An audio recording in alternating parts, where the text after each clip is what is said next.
Sunlight pierced through the clouds, illuminating a magnificent estate. A luxurious carriage slowly came to a stop, and an honor guard stood at attention on both sides. This is the log recording Mashin's speech habits. Your Majesty. Brother, do you need to read it too? A man dressed in splendid noble attire appeared. He had short red hair and brown eyes. He was the emperor of the empire, Veged. Ivna lowered her eyes. If you read it, you'll see that Merlin hit a boy. I have nothing to say. John and Veged both lowered their heads. Ivna spoke. Please raise your heads, both of you. That's the only way we can properly begin this parent conference, isn't it? John Dissart, commander of the Grand Temple Knights. She smiled as she looked at the document in her hands. This alone made it the 10th time this month. John Dissart, the youngest commander of the Grand Temple Knights, whom even great nobles found hard to meet, and Veged, the supreme ruler of the empire. Even they were no exception, bowing their heads before Ivna.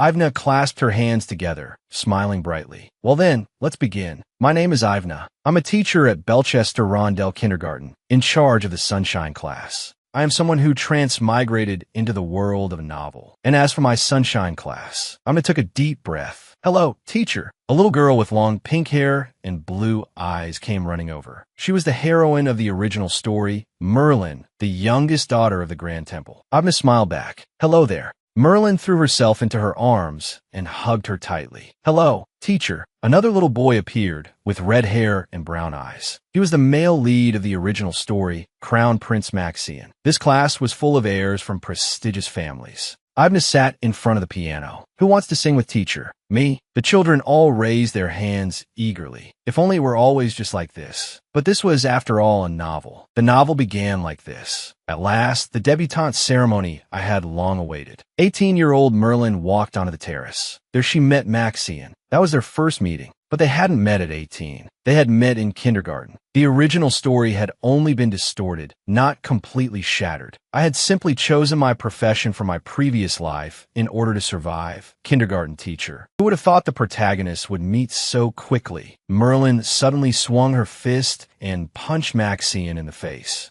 Maxian frowned. Idiot. A flash crossed Merlin's eyes. That's a bad word. I couldn't afford to be careless. I had to give it my all at all times. And so this kindergarten became the best educational institution in the empire. Merlin, Maxian, Ivna cried out, staring at the two children tangled together in a fight. Goodness, in this world, these tiny little kids could pull each other's hair more efficiently than any adult. Ivna struggled to separate them. Maxian clutched at her clothes, while Merlin tugged at the hem of her skirt. Everyone, no more fighting. So let us return to the present. Ivna smiled. Thank you for agreeing to this meeting. I am a children's homeroom teacher. Ivna looked at the two guardians. One was the emperor, and the other was the commander of the knights. These are my students' guardians. Veged repeated in confusion. Guardians? John spoke up. I'm Merlin's older brother. Please be at ease. Ivna bit her nail. How exactly am I supposed to be at ease? Veged closed his eyes. To think I've actually been summoned here. I hope this is worth it. Ivna felt crushed under the pressure of their presence. Her smile slowly stiffened. But I can't back down here. She forced her smile back into place. Then, I'll be direct. Children at this age are very lively. Their large muscle groups are developing, so naturally they move around often.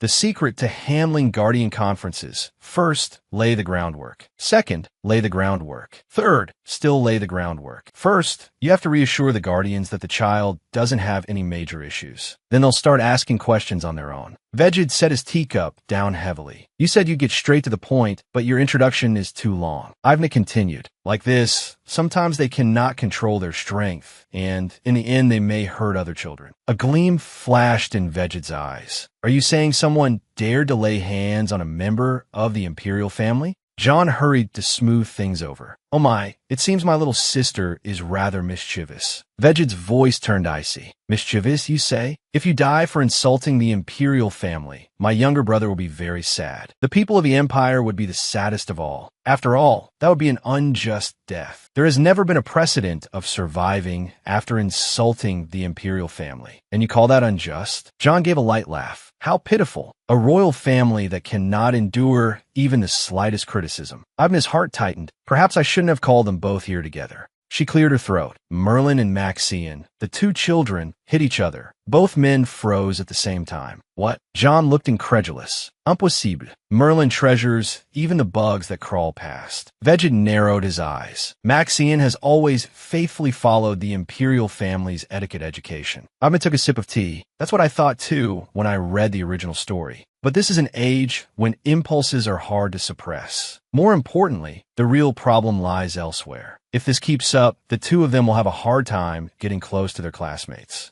Ivna smiled. The youngest daughter of the Grand Temple and the Empire's only prince. No one would dare treat them lightly. Yet no one dares approach my younger brother or sister. Those words might as well be written across both of their foreheads. Of course, I will do my best to guide the children. Ivna kept smiling, but I also need your help at home. The room fell silent. Look at this silent reaction. What a pair of complete beginners at child rearing. But compared to other guardians, they were already like gentle lambs. No, more like tame beasts. At times like this, I have to seize the stiff atmosphere firmly. Ivna cleared her throat.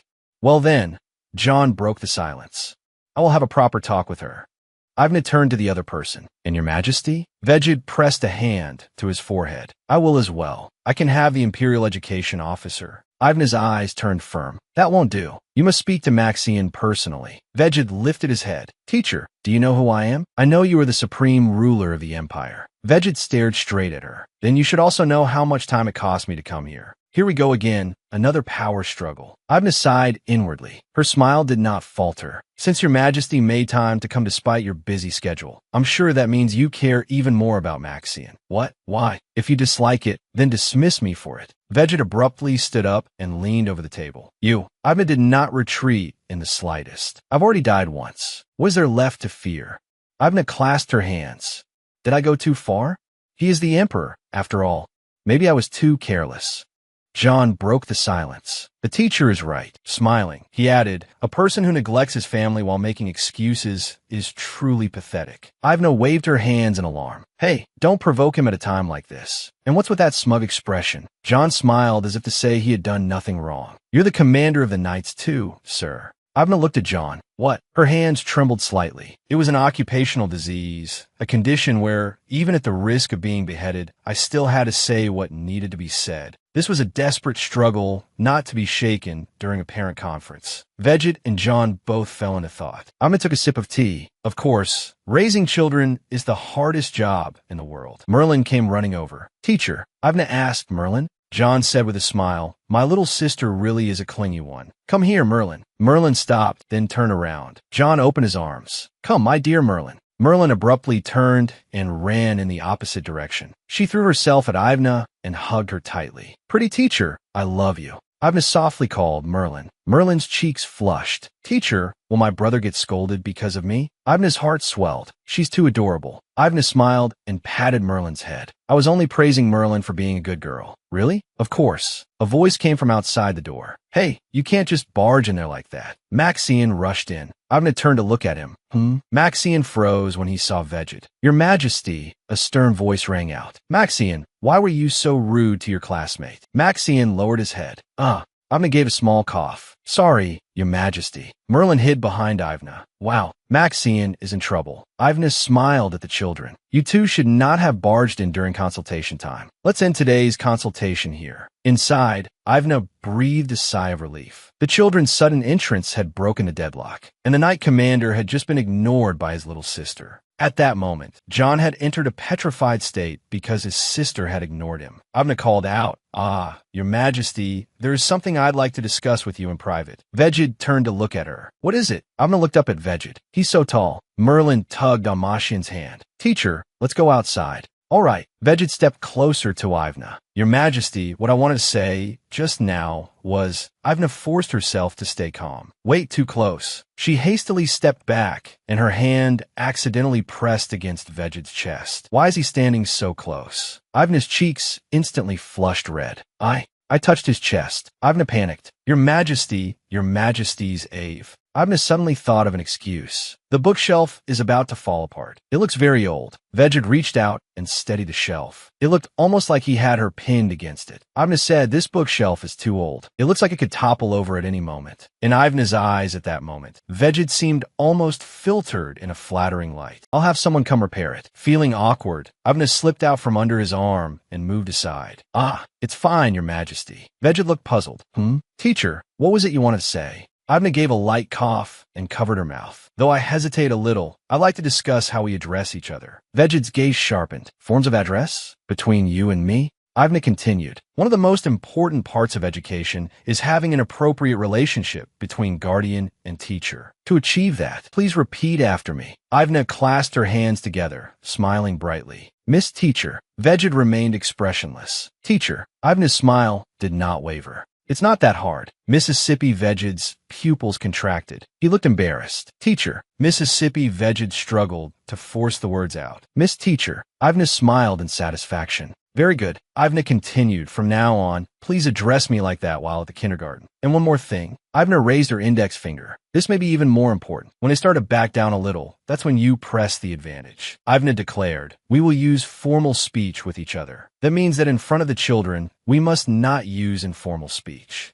Vejid fell silent for a moment. I understand. He let out a breath. Ah, this feels much better now. Then may I say what I wanted to say? Ivna smiled. Of course. He's perfectly capable of speaking politely, so why was he being so stubborn before? Vejid said, please come to the Imperial Palace. Ivna looked a little surprised. The palace? Me? Vejid's tone remained calm. Think of it as a home visit. Ivna stood frozen in place. Is he asking me out? Is this some fantasy romance version of would you like to come up for a cup of coffee? Except from a guardian, of course. Ivna smiled as she declined. I cannot meet privately with a student's guardian. Vejid continued. This is the first time I've seen someone refer to a home visit as a private meeting. Teacher. Ivna kept smiling. May I ask whether there is any special reason for the home visit? The corner of Vejid's lips curled upward. A reason? His hand gently touched Ivna's cheek, then slipped into her hair. The air froze instantly. Vejid leaned down close and whispered by Ivna's ear. Because I need to see you alone.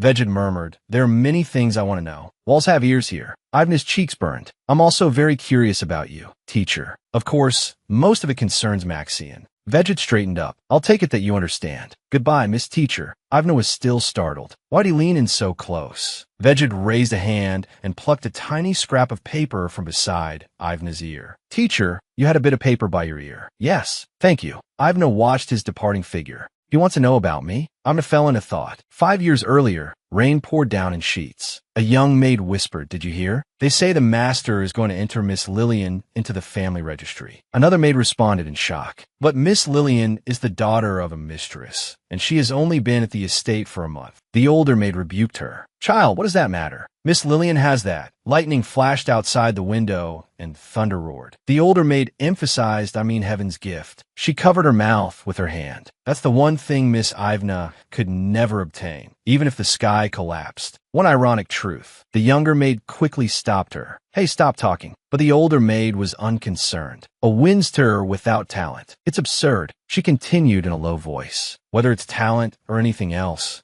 Miss Lillian surpasses her in every way. A bright flash swallowed her figure. The young maid gasped. Good heavens. Ivna was standing outside the door. What do you mean like a wind stirrer? The maid said, Miss Ivna, I don't know, that's why I'm asking. What exactly does like a wind stirrer mean? Ivna's eyes turned cold. If you don't tell me now, I feel like I'll go mad. The older maid waved her hand impatiently. What nonsense are you talking about? You're so troublesome, Mississippi. Please go inside. Ivna walked closer. From the way you all speak, I, this so-called young lady, sound like a stray dog no one wants. The younger maids whispered among themselves. What's wrong with her? Has she gone bad? Ivna stopped walking. Is it because I don't have that talent you were talking about? Ivna sighed inwardly. I really transmigrated into the wrong book this time. But I have a serious occupational disease. Ivna folded her arms, her smile icy. When I see rude children, I don't let them off easily. Ivna looked at the maids. Well then, which one of you wants to be the first to sit in the reflection chair? Lightning split the night sky, illuminating her face. The maids clung to one another in terror, trembling. The Winster Count's family was very special. Every member of its bloodline was born with exceptional talent. Some had beautiful voices, some were physically gifted, and some were good at business. They stood out in every field. Though the Windsor family did not have a long history, those talents had allowed them to rise into the ranks of the central nobility. But for the first time in the family history, a child with absolutely no talent had been born. Ivna sat alone in a dark room, hugging her knees, her body small and thin. That was me, right? Ivna's expression was dim. Her cheeks were slightly red, as though she felt lost. Drops fell from the ceiling. One by one, the water landed on Ivna's head. Her hair grew damp. This possession was a mistake after all. I had already figured out the basic plot of the Windsor family. Ivna raised 3 fingers, but the protagonists haven't even been born yet. I am that talentless Ivna Windsor, a 17-year-old girl entirely unrelated to the protagonists.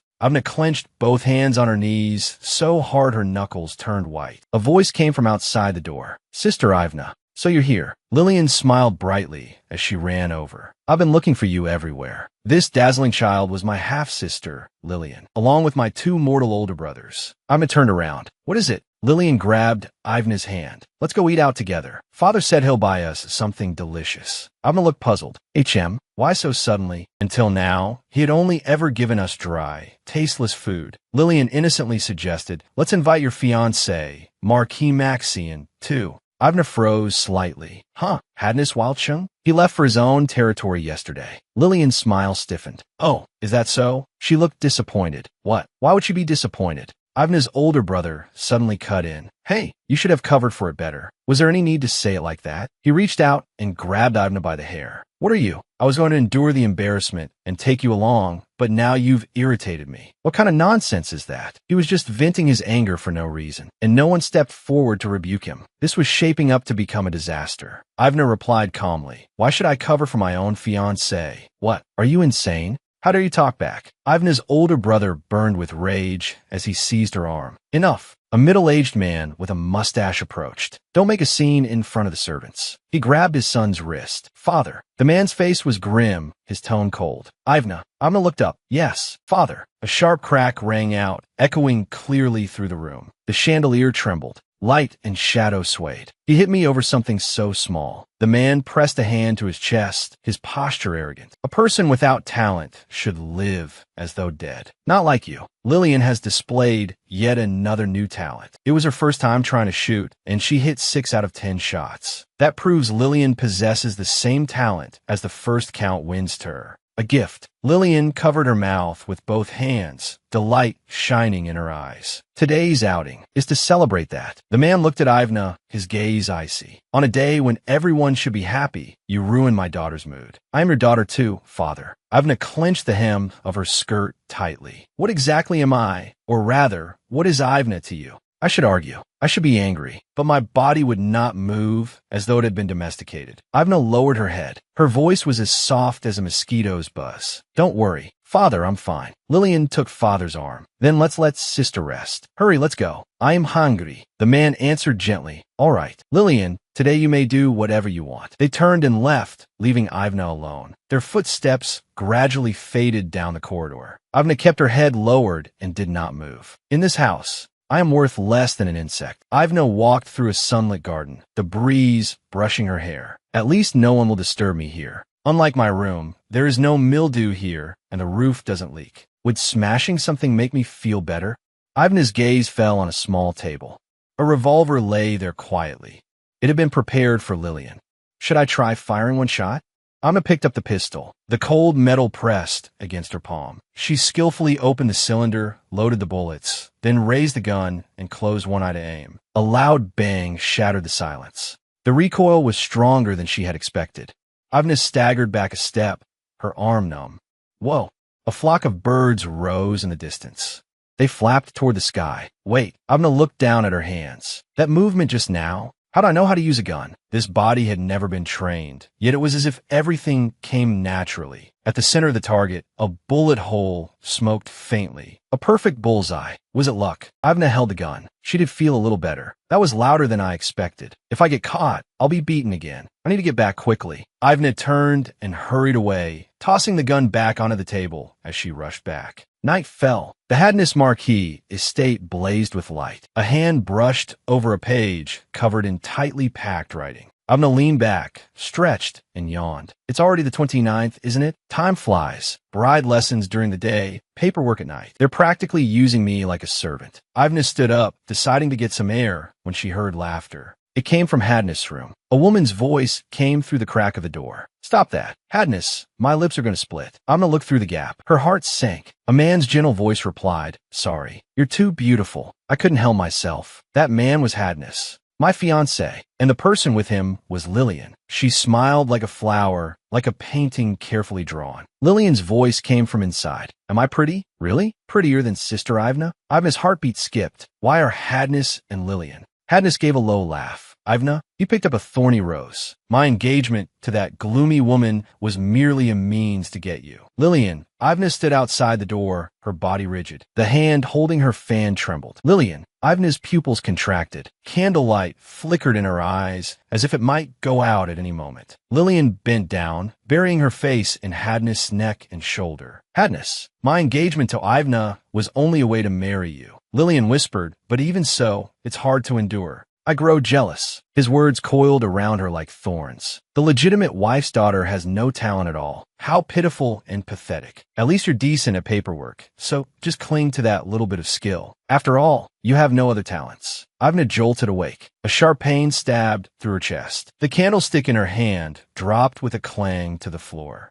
Ivna stumbled as she rushed from the room. She gasped for breath, moonlight falling over her anguished face. A ragged sound tore from her throat. She staggered through the moonlit woods, dizzy and nauseous, but there was nothing in her stomach to bring up. Tears slid from the corners of Ivna's eyes. It hurts. She clutched the fabric over her chest tightly, panting. How had I endured this until now? A voice came from afar. Miss. A horse came galloping toward her. The rider shouted anxiously, Miss, quick! Ivna turned in terror. She collapsed to the ground and screamed at the charging horse, get away. The horse's hooves rose high and came crashing down. Blood splattered, staining the night red. Ivna's arm fell limply, and she sank into darkness. Ivna sat bolt upright. She gasped for breath, eyes wide with terror. A maid stood by the bed, her tone filled with shock and impatience. Miss, you startled me. What on earth is wrong? The maid put her hands on her hips. Since you're awake, I'll say it directly. Stop fainting all the time. You're such a burden.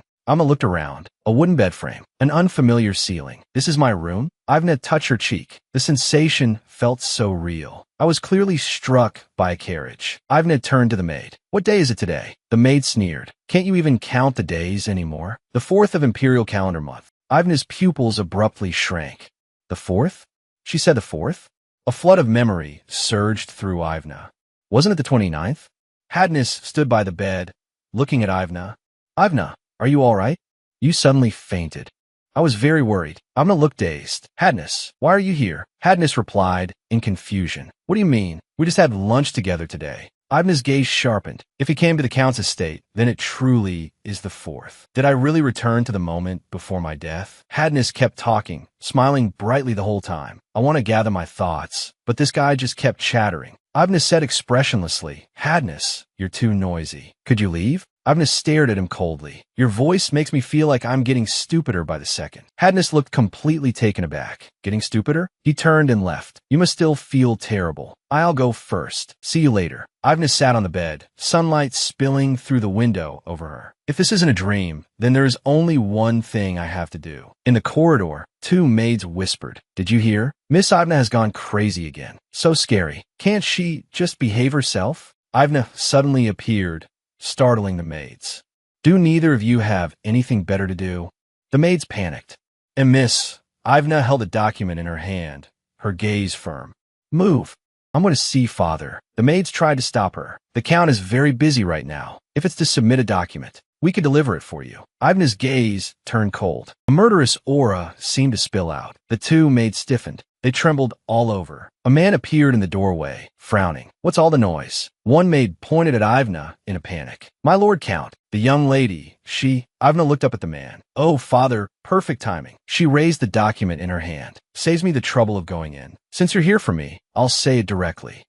Hadness shouted, Ivna. Ivna did not change expression. She simply stood there calmly. Hadness grabbed Ivna's arm. What is this? An application to remove yourself from the family registry? You must be delirious from illness. Hadness looked flustered. Let's hurry and have the count treat you, all right? Ivna violently shook off his hand. I'm far more clear-headed than you. And also, grabbing someone's hand without permission is sexual harassment. Ivna turned around, a bright smile on her face. Oh, right. I prepared a gift for you, too. She held out a document to Hadness. This is for you. Hadness took it. What is this? Ivna's smile did not fade. Open it and see. It's a notice of broken engagement. Hadness' eyes widened. What does this mean? Ivna declared, I am ending our engagement. Lillian rushed into the hall. Sister, what is going on? Ivna turned to look at Lillian. Oh, my lovely little sister. You're here. Ivna shoved Hadness toward her and then turned to Lillian. Take him. Lillian, my position, my fiancé. Everything I am throwing away suits you better. Ivna turned and left, ignoring the shocked looks behind her. Miss Ivna really has gone insane. The maids whispered from afar. But why would she give Miss Lillian her fiancé? Another maid replied softly. Haven't you heard that rumor? Last time, Lillian stood rooted in place, fists clenched, a dark glint flashing through her eyes. The air around her seemed to freeze. Ivna returned to her room. Finally, I did it. She let out a long breath. Thank goodness I escaped that damn house. If I'd stayed there any longer, I really would have gone mad. She walked toward the wardrobe. I need to pack my things and see. She opened the wardrobe doors and froze. It was completely empty. There was only a single notebook lying there. She picked it up and opened it. Today. I confirmed it. On the paper was Ivna's delicate handwriting. I like the first count wins to her. We have the same talent. A scene flashed through Ivna's memory. The image of the first count and countess. Wait, wasn't Lillian supposed to be the one with that talent? Ivna sank into thought. Ever since I woke up in this body, I haven't felt any special ability. Perhaps if I keep reading, there will be some clues. Driven by curiosity, I went to the shooting range. Ivna sat on the ground, recalling the scene. All 20 bullets hit the bullseye. I secretly played Father's Violin, a street tune I had heard only once. I was able to perform perfectly. I stole my brother's old language textbook in the Lion Kingdom tongue. Though the alphabet was unfamiliar, I quickly became able to read it. A talent for languages, a talent for commerce. Could all of these have been the talents the original Ivna possessed? A flash of golden light crossed her mind. The talent had belonged to her all along. Her thoughts returned to the present. Ivna looked back, smiling brightly. I'm off to kindergarten. I became part of Viscount Belchist's household. When I fled my family, trembling in fear, Viscount Belchist had appeared like a savior and took me in. But the Viscount's finances were not good, so to help out, I found work at a nearby place, Rondell Kindergarten. It felt as though even the wind had given me a push, bringing a bit of good fortune. Magical engineering was on the rise in the empire, and knowledge and skill had become vital. Nobles who once considered study and work shameful all threw themselves into education. Academies were no longer mere social venues, but true halls of learning. Kindergartens, as institutions of early childhood education, also received unprecedented attention. 2 years later, a kindergarten craze swept the empire, and Ivna stood at the center of it. Ivna, Ivna, a voice pulled her out of her memories. Viscount Belchist called out to her, a little embarrassed. Sorry to stop you on your way to work, but could you attend tonight's charity masquerade ball? Ivna looked troubled. I can go, but I'm worried someone might recognize me. Viscount Belchist touched his cheek, looking dejected. You're right. If it would make things difficult for you, then forget it. Then his tone changed. But it is a masquerade ball. Ivna's eyes lit up. Then that's no problem. I'll go. A masquerade ball. Because I owed Viscount Belchist so much, I simply couldn't refuse. Looks like I'll be working overtime after work, wearing a mask and holding a glass of champagne. Ivna looked out of place among the crowd. Sigh, this is so boring. After I get home, I still have to organize today's report and this month's event schedule. Hey, a rough voice interrupted her thoughts. A childish voice shouted angrily, if you step on someone's foot, you should apologize. Ivna followed the sound. Children's voices. She quietly watched from behind a door. A black-haired boy was surrounded by several older children. The boy explained quietly, I didn't step on it. Another boy snapped angrily, don't talk back. Ivna frowned. Are the children arguing? Or are several older ones bullying a younger one? One of the older children arrogantly demanded, hey, do you know who I am? The black-haired boy showed no fear at all. I don't. The older child was enraged. You little brat, how dare you talk back? He raised his fist. The black-haired boy covered his mouth in fright. This is bad. Alarm flashed in Ivna's eyes. At this rate, it'll turn violent. She set down her glass. She was about to step in when a hand landed on her shoulder. "You'd better not interfere." A masked woman she didn't know stopped her. "Just stay where you are like everyone else. Don't move." Ivna froze. "What?" The woman whispered. "They are all children of the central nobility. That bullied child is pitiful, but there's nothing we can do." Ivna's pupils narrowed.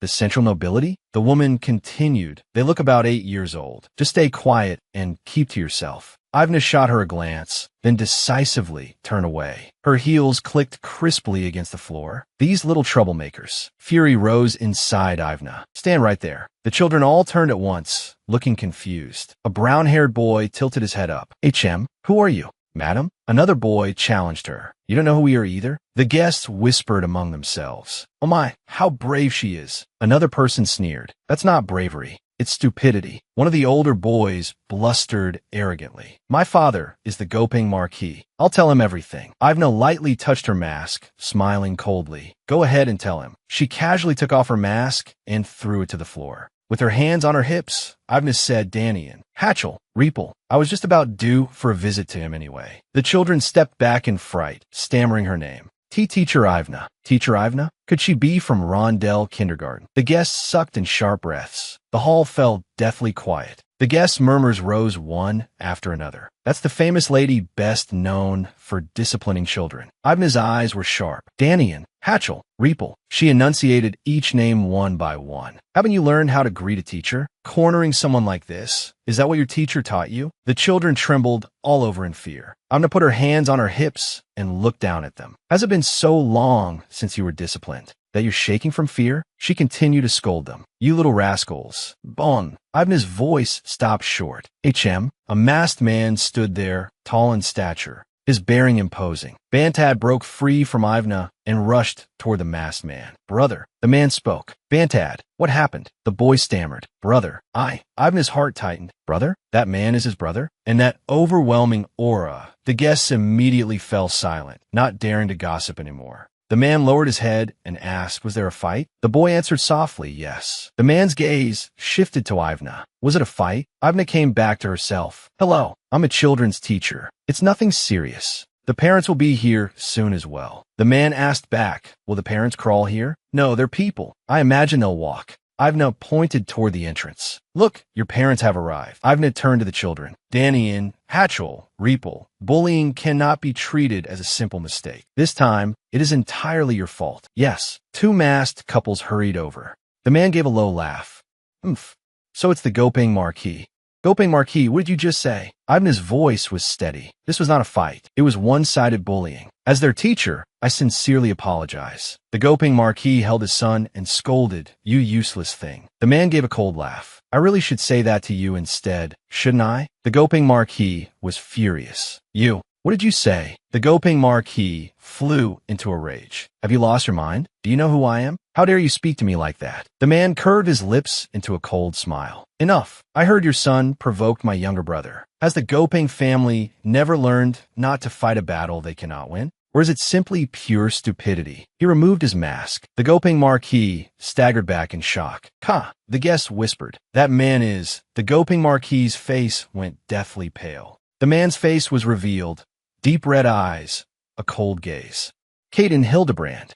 The Gopeng Marquis immediately bowed deeply. "My deepest apologies." A noblewoman whispered, "Good heavens, that arrogant Marquis, actually." Ivna watched the scene. The Gopeng Marquis is bowing? A duke's status is certainly far above that of a Marquis. But the name Hildebrand, why does it sound so familiar? Ivna touched her chin, sinking into thought. Hildebrand. Hildebrand. Wait. Ivna suddenly realized. Could it be him? Her pupils shrank. Fear spread across her face. That Hildebrand Grand Duchy. Ivna's thoughts were dragged back to reality. The family known as Hildebrand, the one infamous for its brutality, the demon ducal house that slaughtered even its own kin. She stared at the man before her. Caden Hildebrand, the demon duke himself. Ivna's body began trembling uncontrollably. Her blood seemed to freeze. Caden angled toward her, his eyes cold and sharp, as though piercing straight through her soul. That look was no different from the man in her memory who slaughtered his own family. A cold voice echoed through the darkness. Are you an idiot? Of course people are alive before they die. The silhouette of a man emerged. He kept his head lowered. For your own sake, you'd be better off just begging to die. He lifted his chin. The sight of you is unpleasant. So boring it's disgusting. The one who said that was Bantad. Ivna stared at the adorable little child in front of her. The contrast is way too extreme. He was clearly like this when he was young. A childish voice rang out. Brother, I'm hungry. A small hand tugged on Caden's sleeve. The terrifying prince, that adorable child, was Bantad. What on earth happened to him when he grew up? A girl fell to the ground. Bantad pointed at her. Someone fell over there. Caden looked indifferent. So? Bantad looked up at him. Shouldn't we help her? Caden looked down at Bantad. That is not your problem to solve. I think I know who he learned it from. Ivna thought for a moment, then stepped forward. May I say something?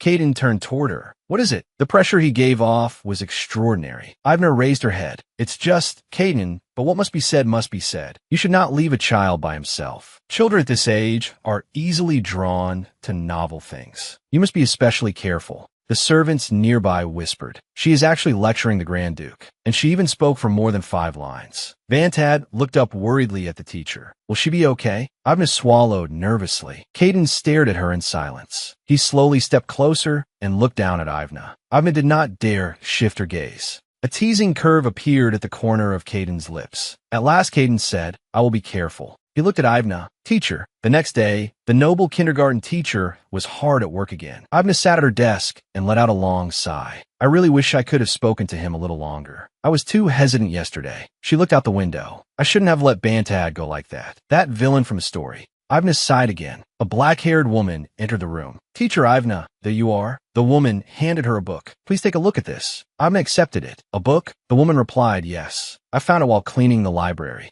The woman continued. It's written in an ancient language. I can't read it. Teacher Ivna, perhaps you might recognize it. Ivna took the book. Let's see. She opened it. Her pupils suddenly shrank. This is not some ancient language. On the page were familiar square-shaped characters. It was Korean. Ivna abruptly looked up. May I borrow this book? The woman nodded. Of course. Just return it before the faculty meeting. Why would Korean appear in our library? Why would it even exist in this world? Hugging the book, Ivna ran out of the room toward the library. Ivna stood in the library, holding the Korean book in her hands. What kind of book is this? The words on the page were unmistakably clear. Ivna Winster is a villain. Ivna rapidly flipped through the pages. Did I misread it? But the same sentence appeared again on the next page. Ivna Winster is a villain that no one in the world wants to associate with. A bolt of lightning seemed to strike Ivna's mind. His eyes widened. The text in the book read, let me say it again, Ivna. Winster is the most evil woman in the world. She was always going around declaring that she would kill the saint. Ivna froze all over. Kill the saint? Why would I ever do something like that? More words appeared on the leaf. In the end, the final villain was led to the guillotine. A crowd gathered to watch his final moments. For using black magic forbidden by the Empire, Ivna Winster was sentenced to death. The Imperial Knights would be sent to the Grand Duchy of Hildebrand to subjugate his accomplices. Ivna's heart skipped a beat. Wait, sentenced to death for using black magic. The Grand Duchy of Hildebrand. Ivna's pupils dilated. I remember now. Rain washed over a gloomy castle. The reason Bantad fell into ruin. A green leaf. Raindrops slid down. Ivna smiled. Guardian, sir, I would like to speak with you. I want to recommend Bantad for enrollment at Rendell Kindergarten. She pushed a letter of recommendation across the desk. The recipient was Great Duke Caden of Hildebrand. Hildebrand. Ivna folded her hands and said earnestly, please give it positive consideration. Caden sat across from her and picked up the paper. Kindergarten? Ivna leaned forward. Please let him enroll. Great Duke, I must prevent your younger brother from becoming the villain of the story. Caden's gaze rested on the paper, thoughtful. A scene flashed through Ivna's mind. Your death will bring about his fall. A figure collapsed. Blood dripped from his body. A hand reached into empty space. Caden looked at her coldly. I refuse. Ivna's smile froze. What? She hurriedly explained, our kindergarten is a professional educational institution. I believe it would help Bantad. Caden leaned back in his chair. If it's professional education, he is already receiving it. No, I have to intervene. Ivna insisted. Developing social skills is the foundation of a child's growth. Getting along with children his own age will broaden his horizons. Caden's fingers tapped the desk. He's reacting. What could be more important than peer relationships? She took a deep breath. He undid the first button of his collar. Ivna's cheeks flushed. Why is he suddenly unbuttoning his shirt? Could you take another look at the documents? If Bantad is accepted, he will be placed in my class. Caden picked up the paper. The problem is, Bantad is my half-brother. I worry he will be ostracized because he is an illegitimate child. Ivna smiled confidently. You needn't worry. She held out a hand. Please look at the last page of the document. Caden turned to the final page and looked up in confusion. What is this? Teacher Ivna clasped her hands together, eyes full of expectation. The children in my class wrote letters to welcome Bantad. Merlin held up a letter with a bright smile. Caden looked at the page. I see. Teacher, but when did Bantad's name become 8/10? Great Duke. Caden held up a drawing. In childish handwriting, it said 8/10. I Meridine. Ivna's smile froze in place. Her mind went blank. She forced out a stiff smile. Heh. Is that so? Somehow, before I knew it, Bantad's name turned into. Caden raised another letter. In childish writing it read, to 8/10. From Merlin of the Desat family. 8/10. What kind of name is that? Ivna's body stiffened, and her pupils contracted sharply. What? Beneath the sunset, the estate fell silent. Caden set down the letter. This letter certainly made an impression. He had only just read the addressee's name. Ivna smiled brightly. We'll be going on a spring outing soon. It will be a very good experience for Bantad. Caden's gaze sharpened. Slap something? No, Bantath. Ivna thought inwardly, what a disaster. Sitting across the table, Ivna said, recently I heard news from your Grace's territory. I hear you've been working hard on education for your people. Caden's lips curved into a smile. You are very well informed. Yes, that's right. Ivna was inwardly alarmed. Why is he smiling so frighteningly? It looks like he's about to explode. How scary. Ivna kept smiling as she said, our kindergarten is the Empire's first formal early childhood education institution. Right now, regardless of status, everyone is investing in early education. Caden tapped his chin. You even concern yourself with other territories? Caden's eyes turned sharp. What exactly are you trying to say? Ivna maintained a perfect smile. Your Grace must also follow the trend. If you want to establish a strong educational institution in the ducal territory, you need to understand kindergartens. It would serve as an excellent reference for educating the people of your land. With the sunset behind him, Caden said, a reference? You're certainly confident. He folded his hands. Please continue explaining this so-called qualification for admission. Ivna's smile grew even brighter. Yes. Bantad lowered his head, hands clasped in front of him. My name is Bantad, Hildebrand. Hello, everyone. Merlin suddenly leaped up from his seat and shouted, It's Slaptad. It's Slaptad. Ivna raised a hand to stop him. No, Merlin, not Slaptad. It's Bantad. Bantad blushed red. And no, my name is Bantad. Even he couldn't say his own name clearly. Merlin stood up. Bantad, sit next to me. Another girl stood as well. No, sit next to me. The two girls rushed toward Bantad at the same time and crowded around him. Ivna smiled. Bantad, go sit by Martian. Ivna walked up to the podium. Everyone, it's story time. Today's book is the story of the arithmetic knight. Bantad trotted over to Martian. Ivna picked up an envelope. HM. She looked at the seal. A letter from the palace. The spring outing location has finally been changed. The spring outing will be at the palace. Ivna's expression changed. What? We already finished surveying the site. We had planned to go to the park. The headmistress remained calm. Her explanation was that the palace proposed it first. We cannot refuse such a generous offer. A flash glinted across the headmistress's glasses. It was an unquestionable decision, symbolizing the unshakable reality of power. Ivna forced a smile, but that means we'll have to redo all the surveying and planning. Surveying. Ivna went pale. One female teacher said, right? My house is scheduled to catch fire today. Another said, the roof tiles at my house are sick. I absolutely cannot work overtime. Ivna forced a stiff smile. It seems everyone is very busy. I'll go on behalf of everyone. Sunlight poured over a splendid building. Ivna stood before it, arms hanging weakly at her sides. Working overtime on a luxurious day off. And the palace is so far away. This world doesn't even have taxis. Ivna stared blankly. HM? The coachman held out a hand. If you're going to the Hildebrand Temple, the fare is 67 fil. Is that right? John smiled. In that case, I'll trouble you for the ride to the temple. Ivna peeked from behind the door. That man is Merlin's older brother, Commander John. Ivna looked at John's profile. He was smiling so brightly, yet extorting money. The coachman trembled all over. That much just to go to the temple? John suggested gently. How about 47 fil? The coachman stiffened. HM? What? Ivna came out and looked at John. John stepped forward with a smile. Hello, Teacher Ivna. Guardian sir, what a coincidence meeting you here. But Ivna's smile froze. Ivna questioned the coachman. Are you really charging 67 fil for a trip to the temple? The coachman jolted. Igriegagis. Yes, so what? Ivna suppressed a laugh. Sorry, I just couldn't help it. When I see someone charging an outrageous price, I can't help getting angry. The coachman's eyes widened. Outrageous price? You're saying I'm overcharging? John looked puzzled. Overcharging?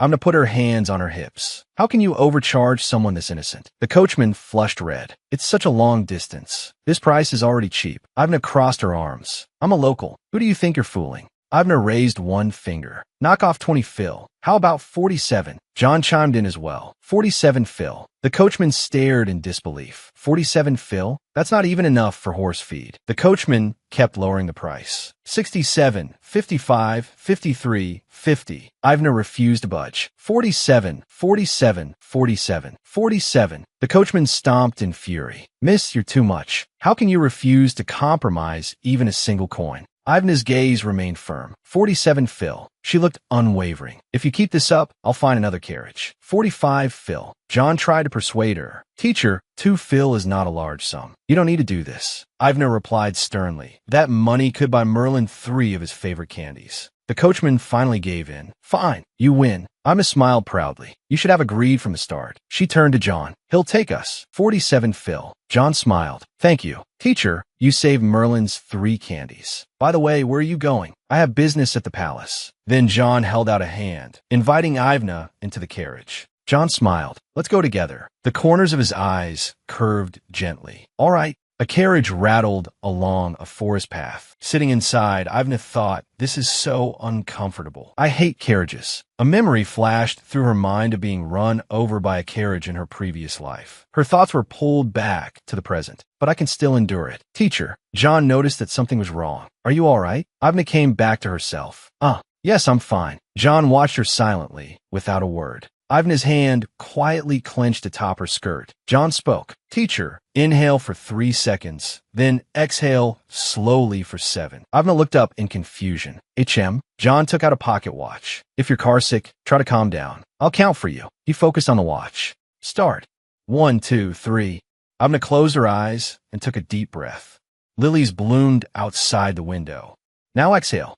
Ivna slowly breathed out. I feel a little better. Ivna opened her eyes. Thank you. I feel much better now. John put away his pocket watch. It helped, didn't it? When Merlin gets carsick, this is how I calm her. John smiled. I'm glad it worked for you, teacher. Ivna fell into thought. John really is a considerate person. Then she suddenly thought of something, right? As commander of the knights, he must know the saint better than anyone. Ivna asked. I heard a new saint was chosen. John confirmed, yes. It's been about 4 months now. Ivna's eyes lit up. I see. What kind of person is the saint? After all, that's the person I supposedly tried to kill. I need to know. Ivna clasped her hands, smiling broadly. He must be very kind and beautiful, right? John rested his chin in his hand. Well, John recalled, he is kind to everyone and always smiling. John added, he's also quite romantic. Ivna clasped her hands. As expected, an amazing person. The saint's work must be very difficult, truly admirable. The carriage jolted violently, and Ivna lurched forward.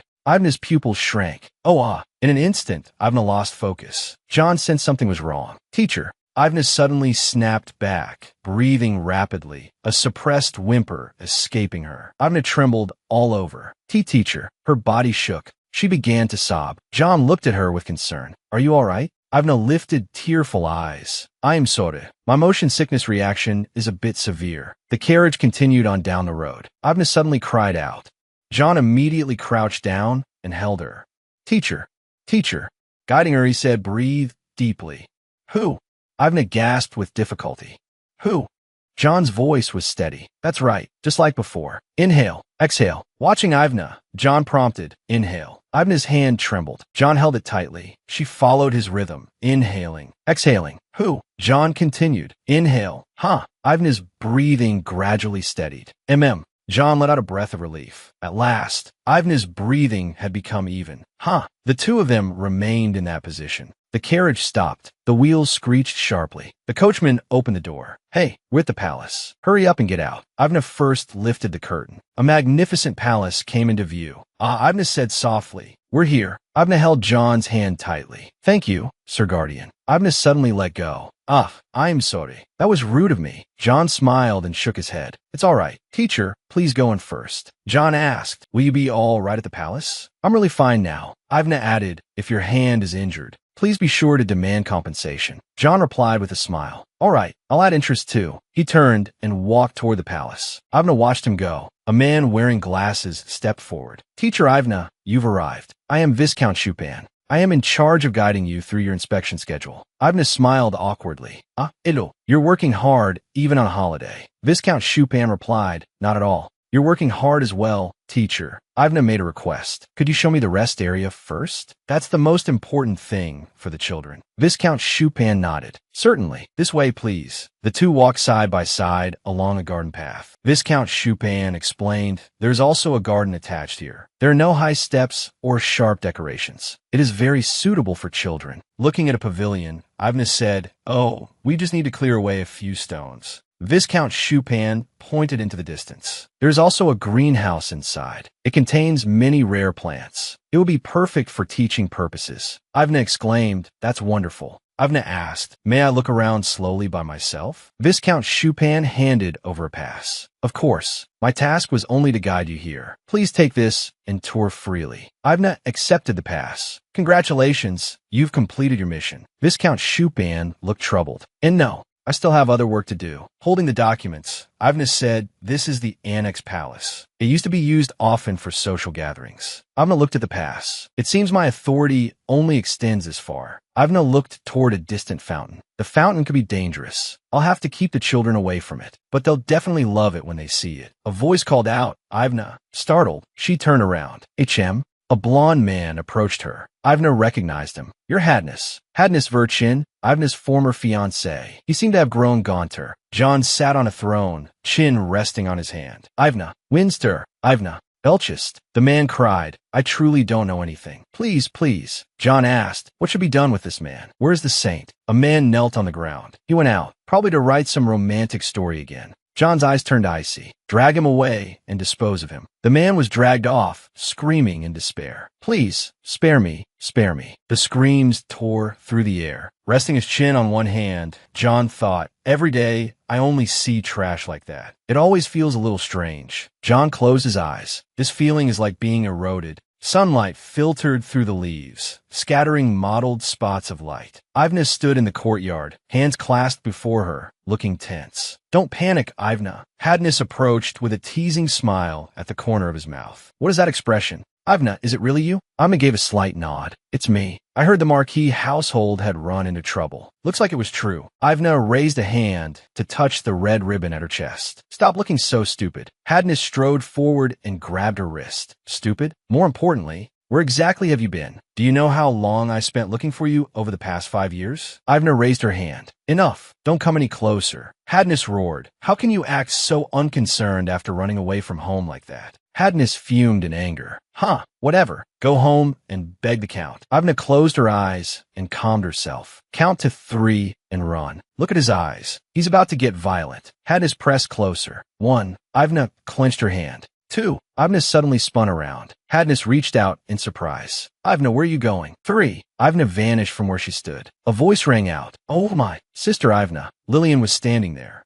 Lillian wore a sacred white robe, surrounded by a soft glow. Lillian smiled faintly. It's been a long time. Have you been well? Ivna turned and brushed past Lillian. She just ignored me? Hadness followed behind Lillian. I left the temple specifically to see you. And you're just leaving without saying a word? Temple? Ivna paused. A thought flashed through her mind. Those clothes and that emblem. Why is he wearing temple clothes? Lillian lowered her head with a slight smile. I was busy with the Saint's adaptation period, so I came late. The Saint's adaptation period. Ivna's heart sank. That meant the adjustment period of a new saint. Could it be? Lillian lifted her head, smiling sweetly. Oh, Sister Ivna, you're still here. It seems you still don't know. Lillian folded her hands before her. I was chosen as the new saint. It is a great honor. Ivna replied softly. Is that so? Congratulations. She lowered her gaze. Wait, if Lillian is the saint, then in the original story, was Ivna trying to kill her own younger sister? Ivna turned away, thoughts in chaos. I need to sort this out.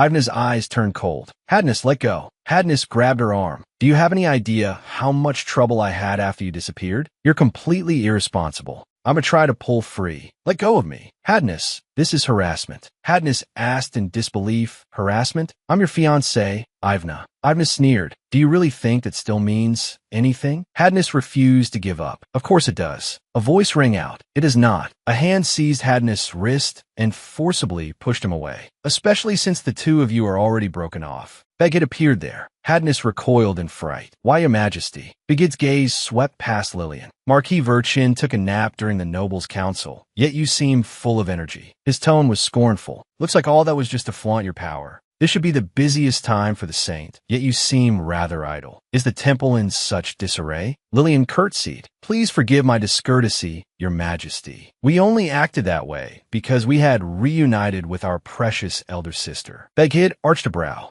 Precious? Begid's gaze turned to Ivna, and a trace of a smile flashed in his eyes. I understand. She is a precious existence to me. Ivna was stunned, her eyes wide with shock. What? Ivna's body went rigid. The guardian cherishes me? For a kindergarten teacher, this was the worst possible development. Ignoring Hadness' restraint, Begid walked toward Ivna. I'm taking Ivna with me. Hadness lunged forward. Your Majesty. Ivna and I had an arrangement first. Begid lowered his gaze and looked down at him. Is that so, Marquis Virchin? Hadness shouted upward. Ivna came with me first. Begid cut him off. Louder. I can't hear you. Hadness' shout stopped short. A murderous aura radiated from Begid. He was seeing the Emperor's true wrath. Killing intent surfaced in Begid's eyes. What did you say? Hadness stammered. Ivna is. She is my. Begid's gaze turned vicious. Hadness instantly corrected himself. Am I? Nothing. Hadness collapsed to the ground. Begid turned, the killing intent gone from his face. Begid looked down at Ivna. Since you're unharmed, let's go. We still have an important appointment. Ivna looked puzzled. Appointment?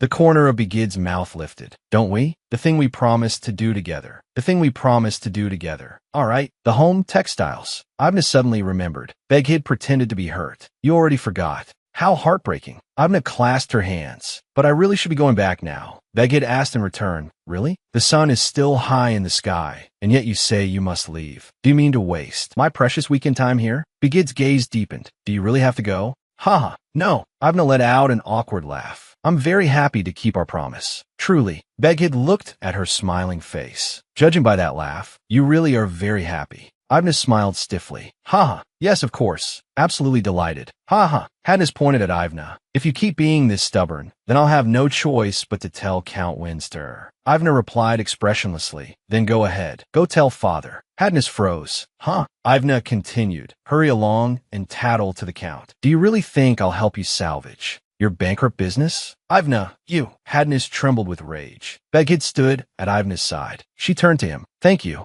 Your Majesty. Let's go now. Hadness shouted from behind them. Where are you taking her? I'm gonna look back. Oh, right. Lillian. A bright smile bloomed on Ivna's face. Congratulations on becoming the saint. I truly mean it. Please share my congratulations with Hadness as well. He looks like he needs them more than I do. A stiff smile remained on Lillian's face. Of course. Sister. Begid looked at Ivna. It's too cold here. Let's go to the greenhouse. Ivna replied with a smile. You're more delicate than you look, Your Majesty. A small petal fell from beneath Lillian's skirt. It had dropped from Ivna's dress. Lillian lightly stepped on it. The petal was crushed. Lillian's lips tightened. Ivna, do you think you can treat me like this and remain unharmed? Rage flared in Lillian's eyes. Phantoms of thorns and roses coiled around her. It was hatred without the slightest attempt to hide it. Sunlight filtered through the arched windows, pouring over a world of greenery.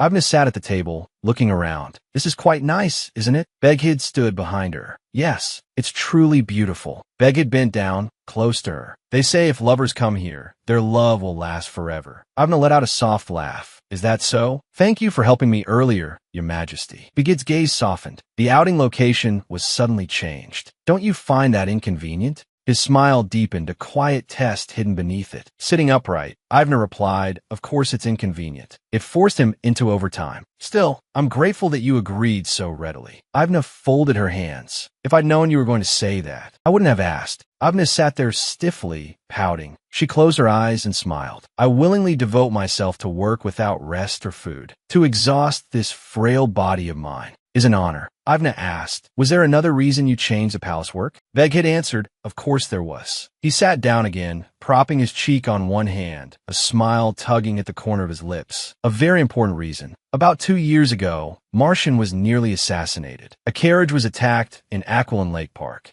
Ivna's face went pale. The park, that had been the original outing location. Veghid closed his eyes. I must have made quite a scene back then, didn't I? Ivna widened her eyes. 2 years ago, Martian was only 3. Even I feel angry hearing that. How heartbroken you must have been then, Your Majesty. Veghid leaned forward. You may call me selfish. I changed the location without warning. At least give me a chance to let you hit me for it. Veghid lifted a finger and tapped his own cheek. Go on. Ivna looked at him quietly, with my palm on my fist. Veghid burst into laughter, his shoulders shaking. I was joking, and you took it seriously. Ivna said sternly, I'll let you off this time because I'm a pacifist. Then her tone shifted. Rather than that, tell me more about Martian. Veghid's smile faded. Very well, let's do that. Veghid wiped the tears of laughter from the corners of his eyes with his fingertips. What was so funny that you were laughing? So hard you cried. His gaze deepened. Many people are not very kind to Martian, because he is not the emperor's son, but his younger brother.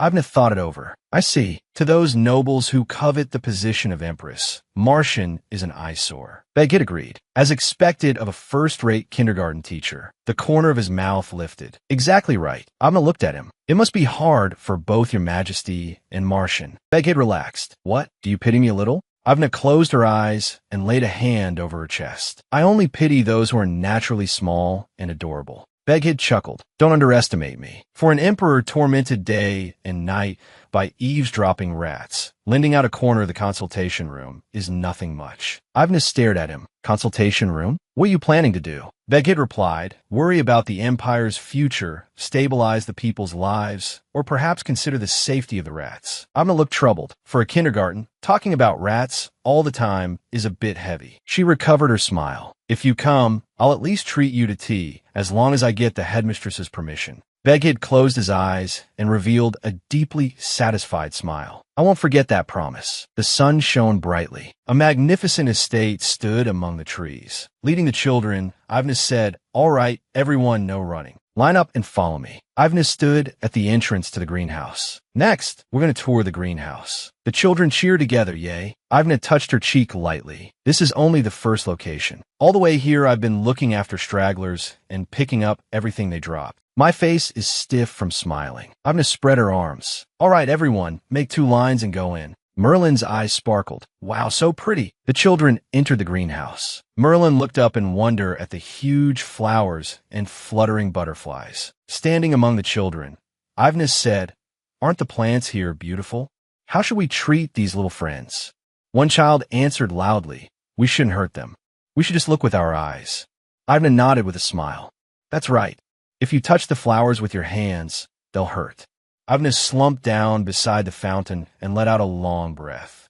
At last, it was lunchtime. The children were eating on the picnic mats. Once they finished eating, I can finally grab a bite, too. Martian approached. Teacher, Ivna came back to herself. Martian, what is it? Martian handed her a black box. Merlin is gone. Ivna's pupils constricted. What? Martian lowered his eyes. He said he was going to get water from his bag, but he never came back. Martian added, we can't find him anywhere. Ivna shot to her feet. The children crowded around in alarm. Teacher, Merlin. Ivna swept her gaze around. Chaos everywhere. Her mind raced. Ivna's gaze passed through the crowd, skimmed over the woods, and finally fixed on the darkness in the distance. Merlin. Under the bright sun, an estate stood at the end of the lawn. Viscount Chupin hurried across the courtyard with a stack of documents in his arms. Viscount Chupin looked up at the newcomer. Oh, Teacher Ivna, weren't you out on field study today? Ivna rushed to him and seized his arm. Viscount Chupin, can we request support from the Imperial Knights? Ivna's face was deathly pale, her voice trembling. Chupin asked what happened. Ivna's pupils trembled.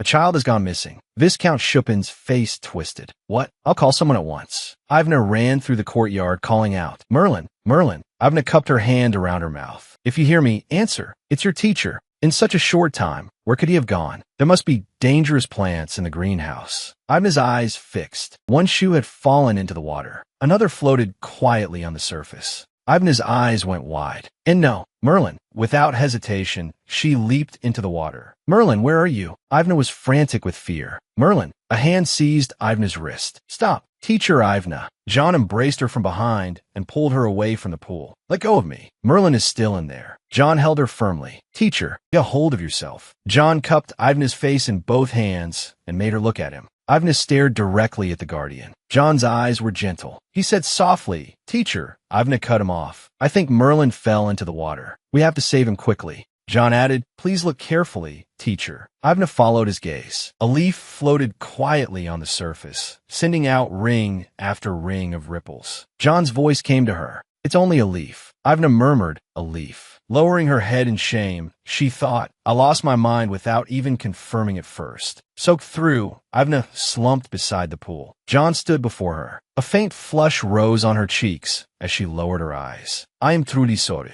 I should have been more careful. Ivna looked up, her gaze firm. I'll take full responsibility and make sure Merlin returns home safely. John looked at her quietly, then held out a hand. Let's look together, teacher. A smile appeared on his face. Ivna's face turned even redder. She looked flustered. John said softly, It may be rude of me to say this, but just now, teacher, you look like a child abandoned by the water. His smile deepened, his eyes warm. John knelt on one knee to meet Ivna's gaze. So please leave it to me, dear teacher. He was more shaken than anyone, and yet so calm. Ivna took a deep breath. I have to pull myself together, too. There's no time. Ivna caught a scent. That smell is. She suddenly spun around. A scream rang out. A huge thorny vine curled upward, hoisting Merlin high into the air. The vine rose skyward. Ivna screamed in terror. A streak of blue light flashed and severed the vine. John landed steadily. Ivna fell into his arms. In his hand was a glowing sword. John moved Ivna behind him protectively. This is why I hate the palace. John's gaze turned cold. There are bugs everywhere here. A massive thorny vine writhed before them, hissing. Merlin let out a peal of laughter. Merlin sat high atop the thorny growth and waved. It's Teacher Ivna. Merlin shouted happily. Teacher, this is super fun. Ivna went pale. Merlin. John stood before Ivna. Teacher, it's all right. I'll handle it immediately. Ivna grabbed John's sleeve. No, Sir Guardian. John explained, that is a parasitic plant called Calfida. It feeds on holy power. Ivna asked in alarm, feeds on it? John explained, yes. The stronger the holy power, the worse the hallucinations. The thorny vine gave off a faint glow and slowly tightened. John added, that's why it could so easily lure Merlin in. Ivna's gaze turned grave. In the original story, something like this didn't appear until the middle of the main plot. I never thought they'd try to take Merlin away already. Ivna looked solemn. That thing uses people's weaknesses to tempt and deceive them. For someone like Lord Desat, with such strong, holy power, you're actually in even greater danger. Her tone was urgent. The odds of you being deceived are even higher than Merlin's. John listened silently, expressionless. Lifted high by the vine, Merlin giggled. Mommy, it tickles. John turned his face slightly, eyes lowered. Teacher. A huge golden gear appeared behind him, blazing with light. John swung his sword. Light flashed. The wind of the blade cut through the thorns. John's gaze was icy. The blade swept through the vine, slicing it apart in an instant. Leaves and fragments scattered everywhere.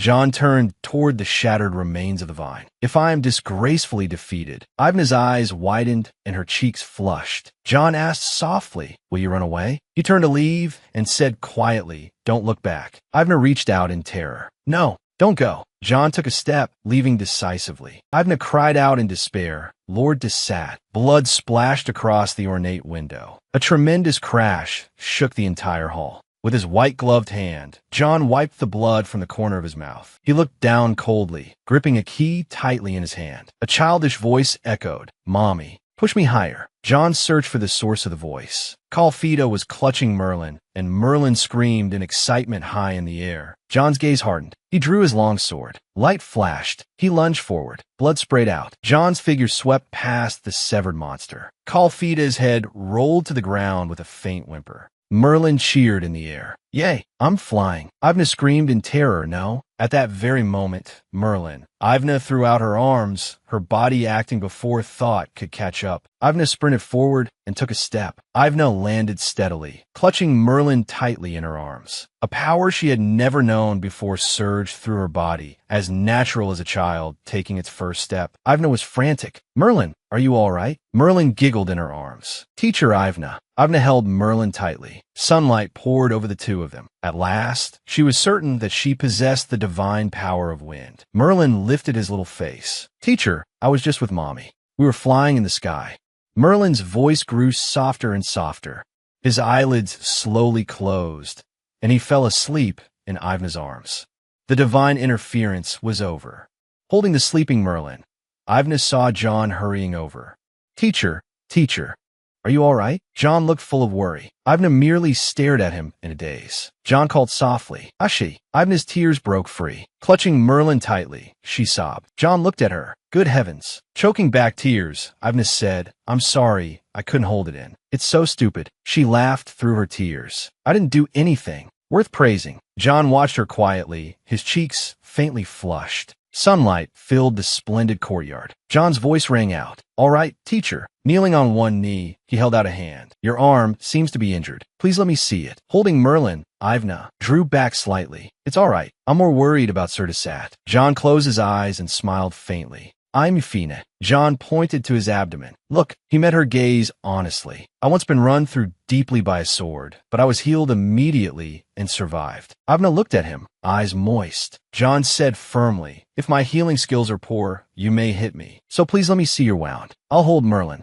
Ivna hesitated for a moment. "All right, here." She held out her injured arm. A clear bruise marked it. John took her wrist, and a golden holy light flared up. The light enveloped Ivna's arm, and the bruise vanished instantly. Just now, in order to catch Merlin, she had leaped an astonishing distance. Could this be the gift of a wind messenger? John withdrew his hand. Ivna looked at her restored arm. "It's healed." A faint blush rose to Ivna's cheeks. "It seems there's no need to hit you after all." A scream split the courtyard. "Merlin, my baby." A group of people rushed over. At the front was High Priest Sat. "Thank heavens. You really are all right." Merlin rubbed his eyes and slowly woke. "Daddy." John held Merlin. "Merlin is fine, Father, so please don't kneel in the middle of this mess." High Priest Harvest glared at Merlin. "You little brat. Didn't Father tell you to stay close to your teacher?" Merlin laughed and wriggled free. "Daddy, don't say that. Mommy called me." High Priest Harvest looked stunned. "Your mother?" Merlin excitedly gestured. "Mommy called me to eat cookies. We even sang together." Spreading his arms wide, Merlin beamed brightly. Merlin was so happy. High Priest Harvest pulled Merlin into a tight embrace. Merlin. High Priest Harvest's gaze drifted into the distance. It was the same that time by the lake. John looked at Ivna gently, resting a hand lightly on her shoulder. "When Mother died, I couldn't do anything." The young John knelt by the lake,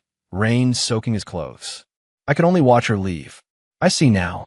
Ivna suddenly understood. "So that's why." John's voice echoed in her memory. "Teacher." Ivna finally realized it. That was why he had been so panicked then. Ivna looked at John quietly, a trace of pity in her eyes. Holding Merlin tightly, High Priest Harvest shouted furiously, "You people in the palace actually let a creature like that roam around inside the walls?" Ivna blinked slightly. Truly, like father, like son, High Priest Harvest turned around. "I must request a private audience with His Majesty and find out how that monster slipped in." Golden light enveloped Ivna's whole body. Thanks to Teacher, the child was able to remain safe. Ivna looked down at herself. Her soaking clothes and hair became dry in an instant. Divine power really is amazing. Holding Merlin, High Priest Harvest walked toward Ivna, who stood there with proper courtesy. "Forgive me for introducing myself so late. I am Harvest, Merlin's guardian." Ivna looked up. "Hello, I am Ivna, Merlin's homeroom teacher." In a sincere voice, Harvest said, "Thank you. And I am also sorry, guardian." High Priest Harvest gently stroked Merlin's hair. "Please don't blame yourself. Not everyone can resist the temptation of that kind of monster."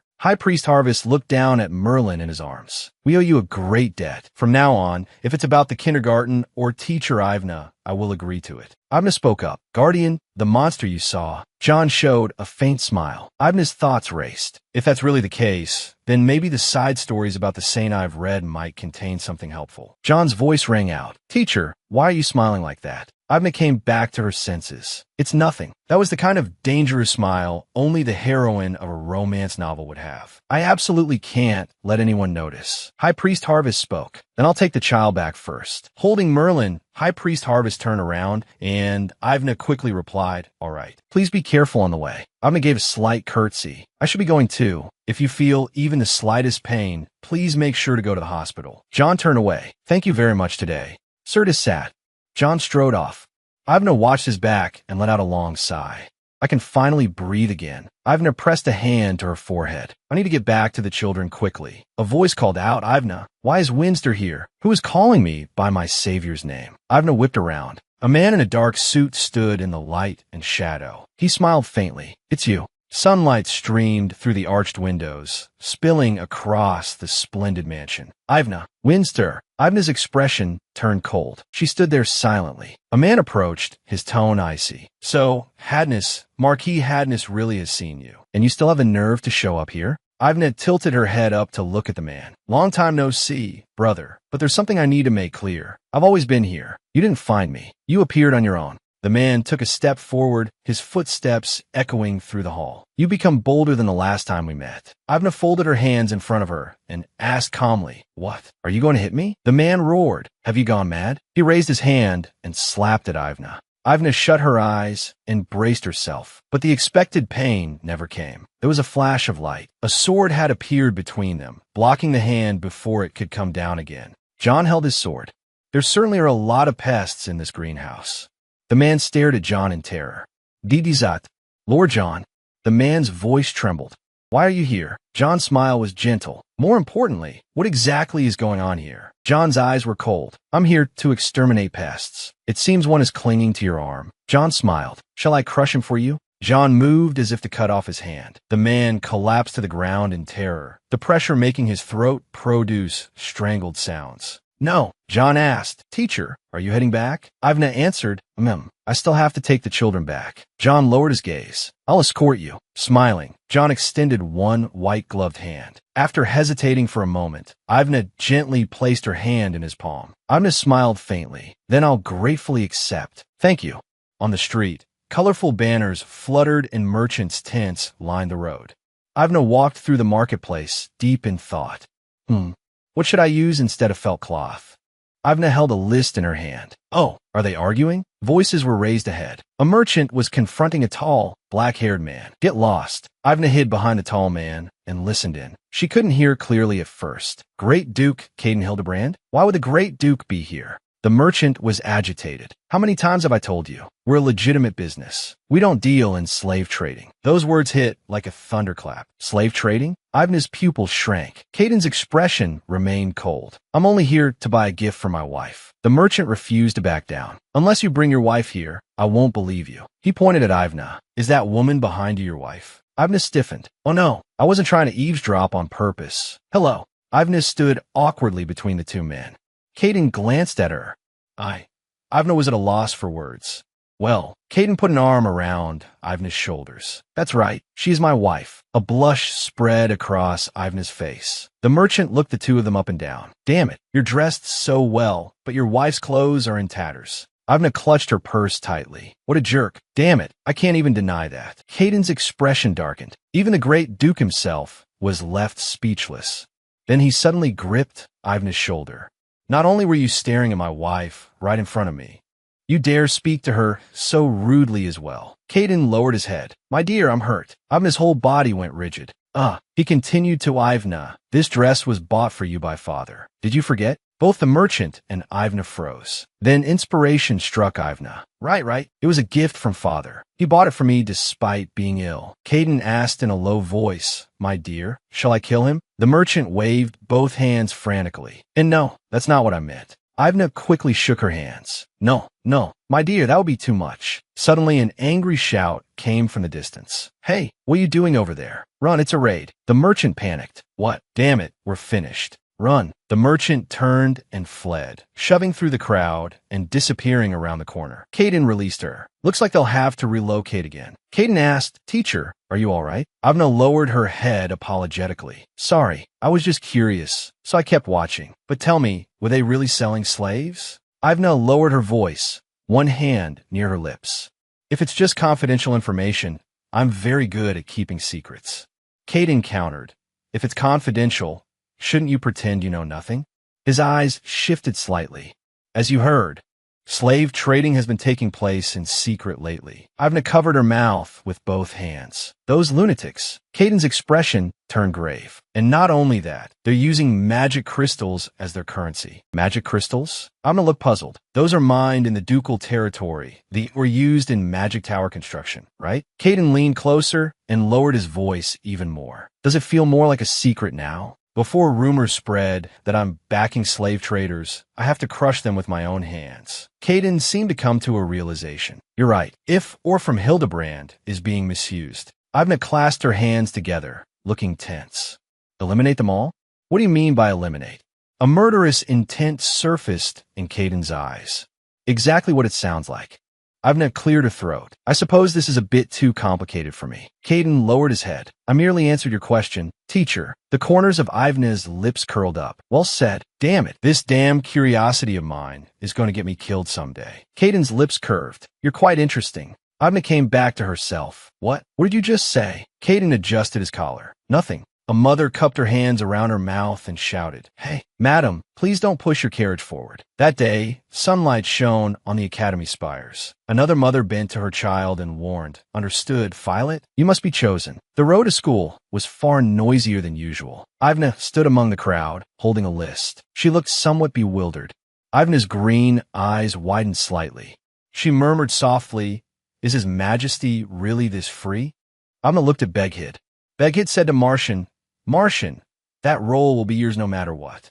The long-awaited day for parents and students had arrived. Please come in one by one. John walked past confidently with Merlin. Looking up, Merlin smiled. The day to decide the roles for the school play had come. Bantad hid behind Caden, clutching the hem of his clothes tightly. Ivna stood on the stage, smiling gently, a roster in her hands. She cleared her throat and announced, Then, let's begin the casting for the first semester school play. The parents below instantly erupted, all raising their hands at once and cheering loudly. Ivna gave a helpless smile. Yes, the casting for the school play. She continued explaining. The way our kindergarten assigns roles is a little special.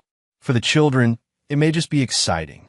Merlin clasped his hands together, his eyes full of anticipation. But for the adults, this was a war over noble honor. Ivna continued. First, we decide on a theme. The children give presentations. Then we vote. Whoever receives the most votes becomes the lead. John and Beghid exchanged a glance. Both looked fully confident. Ivna turned around. And now, I will reveal this year's theme. With a flourish, Ivna pulled back the curtain. A blackboard was revealed. Written on it in gold letters were the words, This year's theme is your favorite thing. In 5 days, you will give a presentation on this topic. A noblewoman gasped. Goodness, isn't this the topic the Mother Salon predicted? Another noblewoman asked eagerly, Madam, is that true? I heard the Mother Salon has all kinds of golden information. Ivna smiled slightly. People are the same everywhere. At first, the nobles strongly opposed school plays, believing that singing and dancing were beneath proper tradition. But the lead of the play would always become the president of the Academy's student council. So the school play evolved into a fierce battleground tied to future advancement. Ivna folded her hands in front of her. All right, class is about to begin, so parents, please go home. Children, let's head to the classroom. The parents instantly stirred. A father asked anxiously, Teacher, what was my child's favorite doll again? A mother gripped her daughter's hand. Melissa must be the lead, no matter what. 3 hours of preparation, 3 minutes after the theme was announced. The parents scattered like a receding tide. 5 days remained before the presentations. Bantad looked awkwardly at Caden. Brother, I don't want to be the lead. The lead is scary. Caden crouched down and stroked his head. If I give you 20 chocolate sweets, would you do it? The boy's eyes instantly lit up. T20? I will. John stroked Merlin's hair. If Merlin becomes the lead, he'll look just like a princess. Beghid spoke. Captain Desat, your younger brother isn't royalty, so he can't be a princess. At most, he could be the crown prince's consort. John let out a cold laugh. Ridiculous. Merlin's talent and potential are far more than that of a mere crown prince's consort. Ivna stepped in to mediate. All right, we're taking the children to class now. Please head back, everyone. Ivna bent down, her smile bright. Then, let's all go to the classroom together. Bantad blushed and raised his hand. Teacher, he held up 2 fingers. My brother said he'll give me 20 chocolates. Ivna smiled. Congratulations. Bantad, the road ahead is still long. Ivna walked down a street glowing in the evening sun. What kind of costumes would be best? I'll need to find a better supplier than usual. Ivna thought to herself. She came to a wooden door. Hello, I'd like to look at children's clothes. Suddenly, the sharp crack of a slap exploded inside the shop. Why would there be the sound of a slap in a children's clothing store? Ivna froze on the spot. A noblewoman in purple had raised her hand and was glaring at a woman in black across from her. Who dare say my child can't be the lead? The woman in purple roared again. Say it again. Say it again. Oh no, Ivna's mouth fell open in horror. Aren't those parents from my class? The woman in black clutched her cheek and swayed. What? Who are you to say whether my daughter can do it? The purple-clad noblewoman planted her hands on her hips, aggressive and overbearing. Was I wrong? You little wretch. The noblewoman in purple raised her hand to strike again. The woman in black widened her eyes in terror. Ivna suddenly rushed forward, stepping in front of the woman in black and taking the slap herself. Ivna was struck hard enough to fall to the ground. A vivid red handprint bloomed on her face. She looked up, stunned. Try and mediate, Ivna said. Everyone. Ivna was on the ground, supporting herself with both hands. Ivna. Teacher. The purple-clad noblewoman covered her mouth in shock. Oh no. Teacher, what do we do? Ivna staggered to her feet. Yes, I'm fine. She forced a smile, but blood slowly began to run from her nose. Turning to the 2 mothers, Ivna asked, Parents, are you both all right? The noblewoman in purple pointed at Ivna's face. Teacher, your nose is bleeding. Really? I'm Euphina.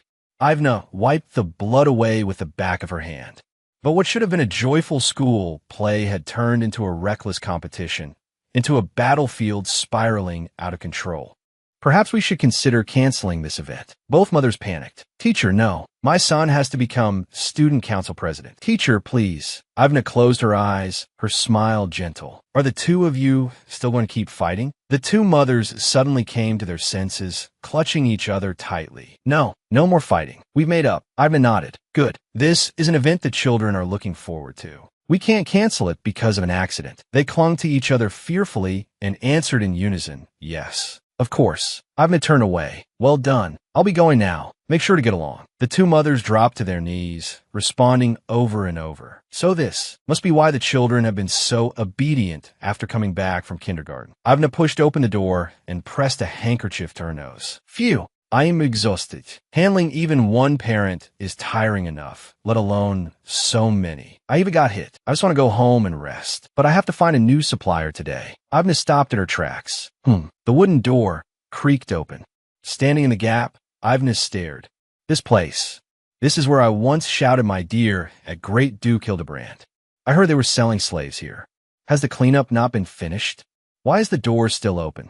A faint gasp came from inside. Manga. Ivna's green eyes flew open. That was a child's voice. No way. Impossible. Ivna hesitated, then stopped. Her heels clicked against the floor. Something glimmered in the darkness. Ivna suddenly pushed the door wide open. The creaking door gave way, light cutting into the dim stone interior as Ivna appeared in the entrance. Ivna's green eyes swept across the room. What's going on? I definitely heard a child's voice. But the only thing here is a staircase leading underground. Maybe I should call someone else. She paused. But right now, every second might count. Ivna made up her mind. I have to go down. Alone, she descended the cold stone steps. Her fingers brushed against something. She froze. A piece of paper. Ivna pinched it between her fingers. How did this suddenly appear? It's almost as if it's trying to lure me into reading it. Ivna unfolded the note. Her body trembled slightly. Her pupils suddenly contracted. This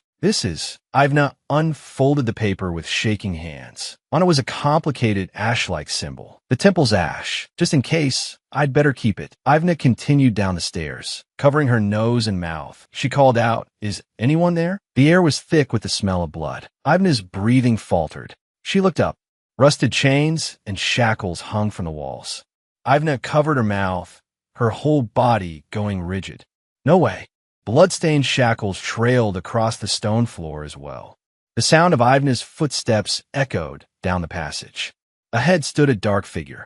Someone's there. I should run. But it was as if something had seized her ankle tightly. She couldn't move. A cold sensation curled around it, as though invisible chains were binding her. Her whole body stiffened. Footsteps sounded in the corridor. Avna turned around in fright. John was standing there. John let out a soft sigh. How boring. He held a cigar between his fingers. Smoke curled around him. Avna sucked in a cold breath. Her body went rigid. The corner of John's lips lifted in a faint smile. A blush rose to Ivna's cheeks, and her heart skipped a beat. Commander, John's blue eyes lowered. Miss Ivna, I truly didn't expect to see you here. Ivna estamered y. Me neither. John walked toward her slowly. Teacher, this place is dangerous. I'll take you out. You don't look very well either. Ivna abruptly knocked his hand aside. John's hand stopped in midair. She leaned against the stone wall, avoiding his touch. John withdrew his hand, his blue eyes flickering slightly. Ivna forced out a smile. I was just wandering near the dressing rooms. I didn't want dust to dirty you. Ivna lowered her head. Sorry, that was even ruder of me. Ivna covered her face with both hands, screaming inwardly. Say something. John spoke softly. Teacher. He smiled faintly, light reflected in his blue eyes. John said calmly, this used to be a place where slaves were bought and sold. It's dangerous. Ivna clasped her hands together. I know. I just wanted to confirm whether this filthy place had been completely destroyed. John answered firmly. Yes, I clean it up myself. Ivna's eyes lit up. No wonder Merlin is so enthusiastic about cleaning the classroom. So it's because of family teaching. But what I cleaned up was people, not dust.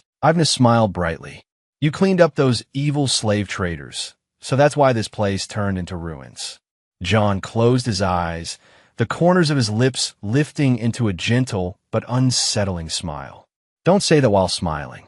That's terrifying. John opened his eyes. I only stopped by while choosing a gift for Merlin. I want to know what he likes best. There you go, changing the subject again. John extended his hand. A delicate box rested in his palm. Would you like to look at this? A music box, right? The lid sprang open. Light spilled from it brilliantly. Ivna praised it. It's beautiful. Merlin will definitely love it. John smiled. Yes, I hope so too. A soldier hurried over. Commander, we found the route used by the escaped slave traders. John's gaze sharpened. Good. Where? The soldier lowered his voice. It seems it may be connected to the saint. Ivna rose on tiptoe and strained to listen. What are they saying? I can't hear. John ordered the soldier, leave it for now. Carry out the search. The soldier saluted and turned away. Yes, sir. Damn it. I didn't catch a single word. John turned to Ivna. Teacher, let's move somewhere else. Ivna quickly apologized. Oh dear, I'm so sorry. I must have talked too much in the knight's place of work. Ivna gave an awkward smile. I've disturbed you too much. I'll be leaving now. John called after her. Teacher. He lowered his eyes. If you don't mind, would you? Ivna looked up. What? John's eyes flickered, a trace of complicated emotion passing through his blue pupils. Never mind. John said softly, please get home safely. Ivna smiled and waved. All right, then I'll see you at the school festival. John stood alone at the dark stairwell entrance, watching Ivna's figure disappear into the light. He bent down and picked up a slip of paper from the ground, the very one Ivna had dropped. John unfolded it and looked at the ash on it. Huh. You really do make me guess, Saint. Time passed. At last, that day arrived. Sunlight filled the academy, and the spired buildings glittered beneath the blue sky. Ivna looked exhausted. It's finally here, the 7th straight day of overtime. Ivna took a deep breath. Ivna, do your best again this year. She pushed open the classroom door. Merlin called out excitedly, It's Teacher Ivna. Teacher's here. Ivna stood at the podium, her hands clasped together. All right, is everyone ready? The children responded in unison. Yes. Flames burned in the parents' eyes with excitement. Ivna announced with a smile. Then let us begin the auditions. Raising one finger and smiling brightly, she said, for this year's school festival play, a grand estate surrounded by green trees stood under the blue sky and white clouds. Philip held up a handkerchief. The thing I treasure most is my mother's handkerchief. She's used it to wipe my face since I was a baby. Pressing the handkerchief to his chest, Philip said, I always carry it with me and think of my mother. The noble women below all sighed in admiration. Oh, Philip, my proud child. Ivna applauded. Very well done, Philip. All right, next student. Philip bowed deeply and stepped aside as thunderous applause burst from the audience. Another boy stepped forward and pushed up his glasses. I brought an apple one grew myself. The boy held up a bright red apple. When the end of the world comes, I will plant this apple tree. Ivna's expression shifted slightly. That sounds strangely familiar. Ivna clasped her hands together, smiling warmly. Wow, Wonderful. What an excellent presentation. Avna looked at the children with relief. Thankfully, the children were innocent and kind. They didn't envy or put each other down. They simply enjoyed themselves. The children sat together in a circle. One boy held up a blue toy car. I want to touch that too. Another boy protected his toy. No, my grandfather made this for me. Avna watched them. 5-year-olds are easily distracted, but they were listening seriously to their friends' presentations. She felt proud of them. Avna announced, next is Bantad. Bantad stepped forward, fists clenched, his stride firm. Avna watched the boy. Even His Highness hopes Bantad will become the lead. So what did he bring? Bantad stopped beside Avna. He pulled something from inside his clothes. Golden light glinted. Avna's pupils widened. Is that chocolate? Bantad held up a piece of chocolate. One corner was missing, and half of it had already been eaten. Bantad loudly declared, chocolate. Bantad, was this really your best effort? The children swarmed forward. Martian shouted, I want some too. The other children echoed him. Me too. Me too. Avna smiled helplessly. It's just like handing out hamburgers during a class representative election. The way the world works never changes. Avna clapped her hands. All right, everyone back to your seats. Next is Martian. Is your presentation ready? Martian stepped forward, wiping chocolate from the corner of his mouth. What I love most is, Martian spread his arms wide. Our beloved imperial citizen, a perfect prince. That's the answer, while still having chocolate stuck to his lips. Avna thought to herself. Merlin raised his hand. Teacher, Merlin wants to present too. Avna smiled and nodded. All right, it's your turn. Merlin, I remember now. The Knight Commander bought a music box. Avna thought, it was beautiful. He'll probably bring that out. But Merlin turned his back to the crowd. What I love most is, da-da-da-da. Merlin suddenly spun around, spread his arms wide, and beamed. Our beautiful teacher. Merlin ran forward and wrapped his arms around Avna's waist. Avna stiffened. Merlin loudly declared, I love teacher the most. Another child put both hands on his hips. Merlin, that's not fair. I love teacher the most too. The other children all rushed forward and hugged Avna as well. I want to change my presentation to teacher Avna too. Avna's cheeks turned red. Children, I'm very happy, but Avna felt her skirt being tugged. If this keeps up, my skirt is going to come off. After a burst of commotion, the children conducted a secret vote to decide the lead. The parents sat restlessly, whispering to one another. Please let it be my child. Standing behind the podium, Avna smiled and announced, everyone, the vote is over. The lead in this year's play is. Avna raised her voice. Congratulations, Bantad. Bantad's eyes instantly lit up. He clutched that piece of chocolate tightly, as if he were holding the whole world. Avna applauded. Let's all congratulate Bantad. The children burst into cheers. Philip wiped tears with his sleeve. But I should be the lead. My presentation was the best. Avna crouched down and gently rubbed Philip's back. Philip, in a play, it's not only the lead who shines. Avna said softly, everyone can shine. Everyone can be wonderful. But Philip cried even harder. But, Philip sniffled. Just look at that idiot Bantad. Then you'll know that even a villain can have the same presence as the lead. Avna closed her eyes. I've been trying very hard to suppress that exact same thought myself. With tears in his eyes, Philip looked at Bantad. Bantad spoke. Then you be the lead. I don't want to be. It's scary. So you can do it. Avna looked at Bantad in surprise. Bantad, you really don't want to be the lead? Bantad nodded. No child had ever given up the lead role before. Avna thought to herself. She turned to Philip. Philip, you should thank Bantad. Philip's face turned red, and he stammered. Thank you. Pa Bantad corrected him. It's Bantad. Avna clasped her hands together and smiled brightly. Thanks to kind Bantad stepping aside, Philip became the lead. Avna clenched her hands. All right, now let's announce the other roles. Bantad seemed destined to walk the path of a villain. Yet what he did today was so gentle. Warmth filled Avna's heart. Smiling, Avna thought, I need to work hard too. I can't fall behind. Avna drew a line on the floor and imagined it as a narrow log bridge. Imagine deep water rushing below the bridge. Avna stood at one end of the white line, watching two children approach from opposite sides. It was a simple warm-up game used to judge their personalities and acting ability. Merlin shouted angrily, "Move aside." Merlin goes first. Merlin grabbed Martian by the hair. Martian refused to back down. You move. You're the slowpoke. Merlin retorted. Merlin is not a slowpoke. Martian shot back. If you're not a slowpoke, then you're the king of idiots. Avna grabbed one child in each hand and pulled them apart. You two stop fighting. With a packed training schedule and a bunch of unpredictable 5-year-olds, Avna forced a bitter smile. Who is it this time?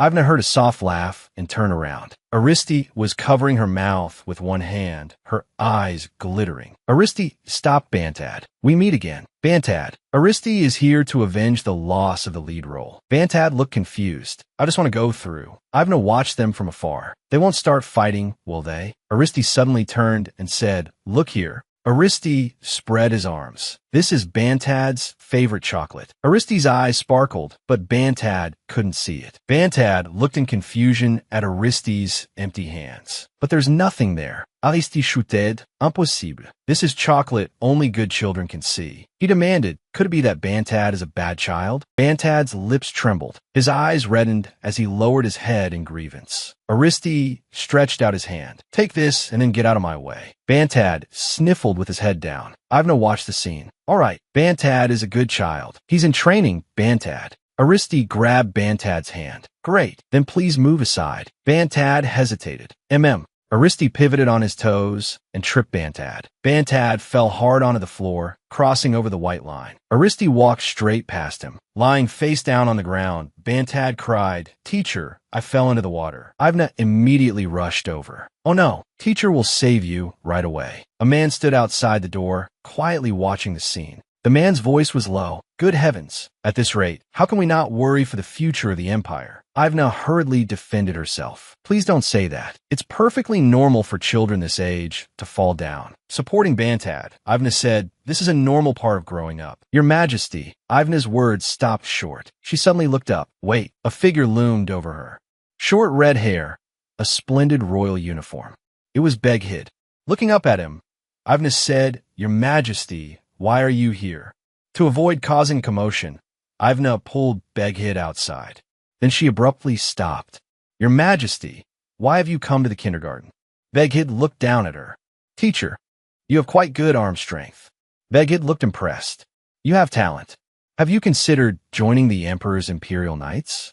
Ivna quickly bowed. I apologize for my rudeness, Your Majesty. But a guardian showing up without warning will frighten the children, and all the more so when it's Your Majesty. Is there something wrong with Martian? No. Beghid's tone was flat. Didn't I say? I'm worried about the future of the Empire. A hint of amusement flashed through his eyes. Beghid looked down at Ivna. I think I need to calm down here before I can work. Could you bring me some tea? Ivna stared at him. Why would you come to a kindergarten? To think about the future of the empire? Ivna recalled a previous conversation. In the counseling room, he had once asked her, what are you planning to do there? Are you worried about the future of the empire or the comfort of its people? It wouldn't hurt to care a little about the welfare of those little mice. Ivna let out a soft sigh. Calling them little mice in a kindergarten is a bit harsh. Ivna looked up. If you come, I will serve you tea, as long as you have the principal's permission. She lowered her head slightly. Sorry, but you would need the principal's approval. Beghid raised a finger. I already got permission. He agreed very readily. Ivna sighed softly. Children, after practice ends, let's go to the counseling room. The counseling room door stood open. Sunlight poured in. On the table sat a 3-tier dessert stand, delicate teaware, and a dazzling spread of sweets. Ivna's eyes widened. This is the dessert set from Starry Sky Salon, the one that's nearly impossible to buy even after waiting in line. Beghid closed his eyes. I don't particularly like sweets. They're all for you. Ivna bowed deeply. Guardian, please come often in the future. Beghid looked at her. Sit down and hear me out. Ivna licked her lips and picked up a knife and fork, ready to start eating. Beghid leaned forward. By the way, teacher, is this really all right? He moved closer to Ivna. If people find out we're meeting privately in a kindergarten, does that not matter? The corner of Beghid's mouth curved up. Of course, if some scandal arises, I'd be happy to cooperate. Ivna looked at him in silence. She bit on her fork. The principal gave permission, and the other teachers have all gone home. Beghid leaned back. That's a pity. Beghid leaned in again. By the way, have you considered replacing this uncomfortable chair? Ivna looked at him. There's a spare one in the teacher's room. Shall I bring it? Beghid spoke casually. Forget it. I came today to familiarize myself with a place I'll be visiting often. Ivna looked utterly confused. A place you'll be visiting often? Beghid looked down at her. Do you know how many worries an emperor has? Coming once or twice won't solve them. He leaned closer. So please take care of me from now on. Beghid said softly, Teacher. Ivna looked at the tea set on the table.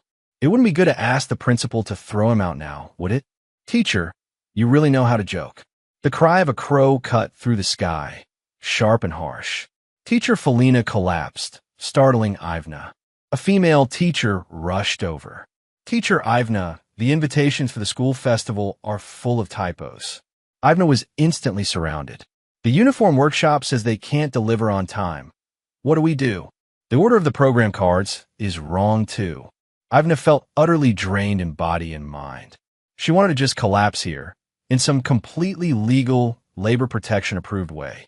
But Ivna knew that if she gave up on the school festival now, it would truly be over. She took a deep breath. Send teacher Felina to the hospital. Contact the print shop and complain about the typos. Demand an immediate reprint. Ivna transformed into a thousand-armed goddess, handling every issue at once. As for the costumes, we'll find another workshop. I've already organized a list of backups. Ivna took the documents. Give me the event plan too. I'll review it again and revise the schedule.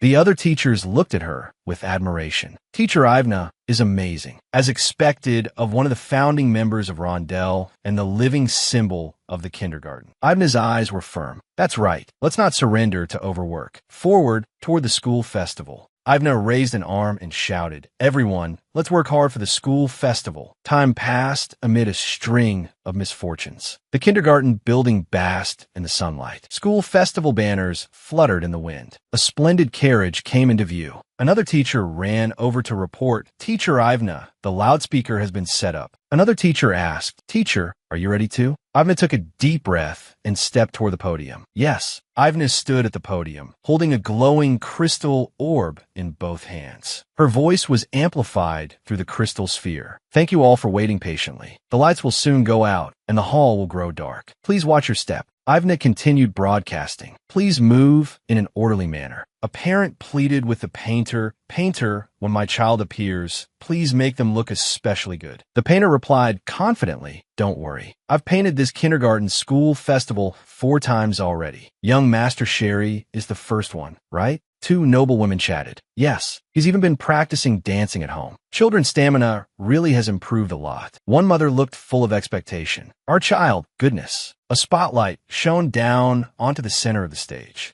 Ivna stood there alone. This was Rondell Kindergarten's biggest event of the first half of the year, and also the one that exhausted the staff the most.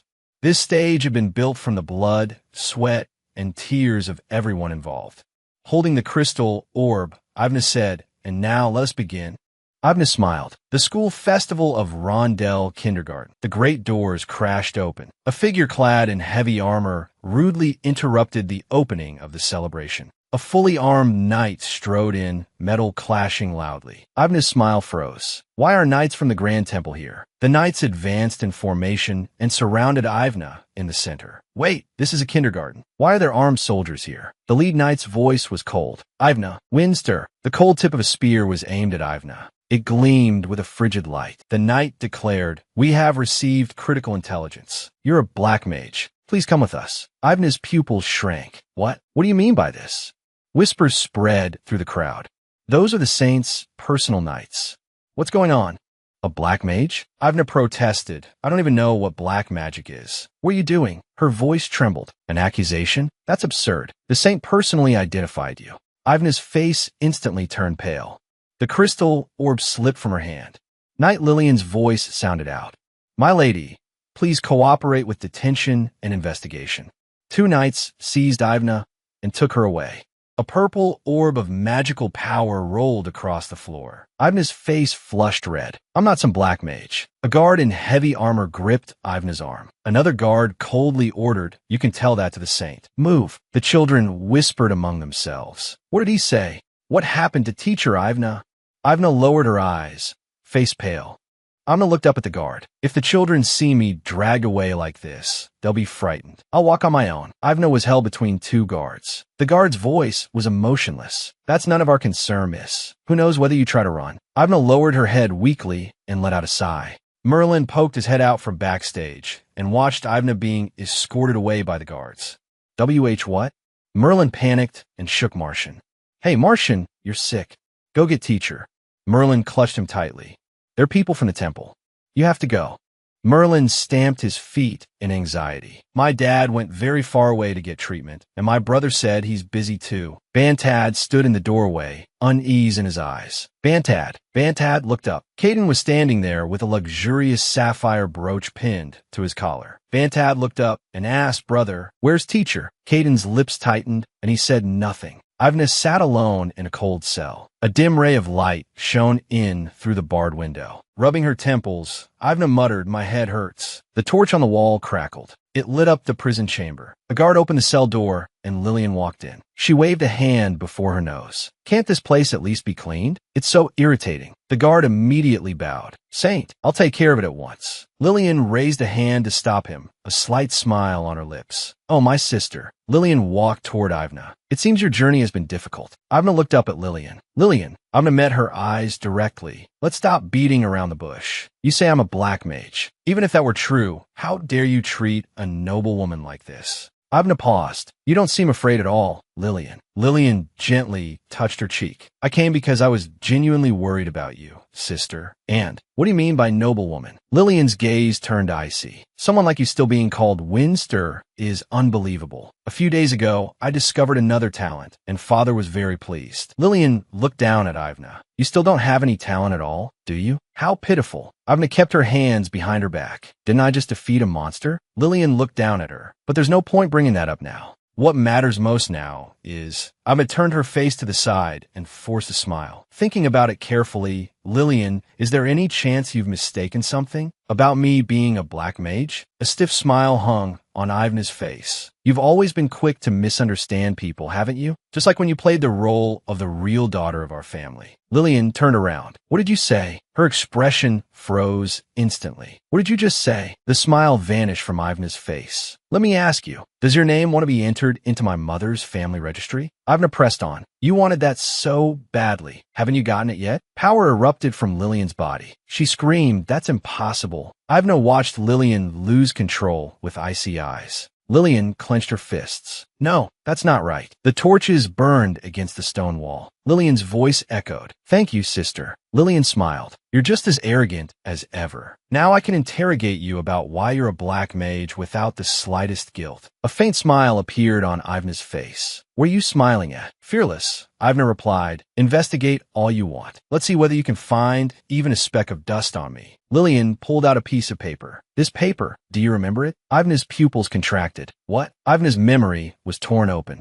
Ivna appeared in that memory, trembling all over with a paper in her hand. Ivna demanded, "Where did you get this?" Lillian smiled. "I put it there. That way, the moment a black mage touched it, I would know." Ivna shot back. "It was already like this before I touched it." Lillian gave a soft snort. "I did that. Sister, the moment you touched it, it reacted." Ivna's cheeks puffed up in anger. "What kind of nonsense are you talking about?" Lillian said coldly. This was found among her belongings. She took the red-covered book. "It's written in a strange language. It can't be deciphered." Lillian flipped through the pages. On the last page, there was even an ancient black magic symbol. Ivna's eyes widened. She had only found it by chance. How could something from a side story from the past be here? An open book floated in the darkness. On the page was a complicated black heart-shaped symbol, and beneath it was a line of text, an ancient black magic symbol. Ivna clenched her teeth. "I tried drawing it myself. It was clumsy, but still. Damn that author." Lillian smiled brightly. "It seems my arrogant sister has nothing left to say in the face of evidence." "Guards, knights." "Ingwardi," Ivna screamed. "No, it's because I'm too speechless about the author." Lillian turned to face the guards. "Interrogate that black mage until she confesses." The guards closed in on Ivna. Lillian added, "Be very thorough. Do everything you can." The guards answered in unison, "Yes, Saintess." Ivna looked at Lillian, fury blazing in her eyes. "Lillian." A guard held up a thorny vine. "You really do have these knights wrapped around your finger." The guard approached. "Confess obediently." Ivna stared at the vine. "Is that an interrogation tool? If this goes badly, I really could die." A guard seized Ivna by the arm. "Should I confess?" Enduring torture without speaking is something only movie protagonists do. Ivna lowered her gaze. The torches burned quietly against the stone walls. In her memory, the voices of two parents echoed. "Teacher Ivna, thanks to you, our academy acceptance rate has gone up. Our kindergarten even received the highest rating." Sunlight poured over a splendid building. Children's voices rang out. Teacher Bantad said, "I like teacher the most." Merlin shouted too. Me too. I like teacher too. Ivna sat with her head bowed, her hands tied to the chair's armrests. A guard stood before her and ordered confess. Say it with your own mouth, Ivna. Ivna raised her head, a trace of scorn in her eyes. Why should I say anything? She gave a provoking smile. Do as you like. Useless lot. Bastard knights. Blood dripped down. Lillian looked down at Ivna. Sister, do you feel more like confessing now? Ivna lifted her head. Her lips were cracked and bloody. Lillian, hatred filled Ivna's eyes. Go to hell. Lillian closed her eyes and gave a sweet smile. It seems it still isn't enough. Lillian lightly touched the guard's helmet. Sir Helix, continue, please. The guard bowed. Yes, Saintus. Ivna gripped the armrest so tightly her knuckles turned white. A dull thud sounded, and her body jolted violently. Ivna let out a muffled cry. Her consciousness gradually blurred. Then Caden raised his pistol, the barrel glinting coldly. The corner of his mouth lifted. His gaze was sharp. Ivna's awareness slowly cleared. Duke Hildebrand. Smoke rose. A shattered lock fell to the ground. A trembling voice cried, "My lady!" Blood splattered across the stone floor. Dust billowed everywhere. A figure passed through the haze. Caden stood in the doorway, his gun barrel still smoking. Ivna was baffled. What is going on? The gunshot woke me up. Lillian hurried over, her footsteps echoing down the corridor. She stopped in front of Caden, trembling with fear. I'm so frightened. I can't stop shaking. Lillian's fingers brushed the pendant at her chest. Caden said nothing. Lillian looked straight at him. You burst in so suddenly, yet you offer no explanation. Caden's profile was stern, a faint curve at his lips. Saintus, you should address me as Duke Hildebrand. Lillian stiffened. What?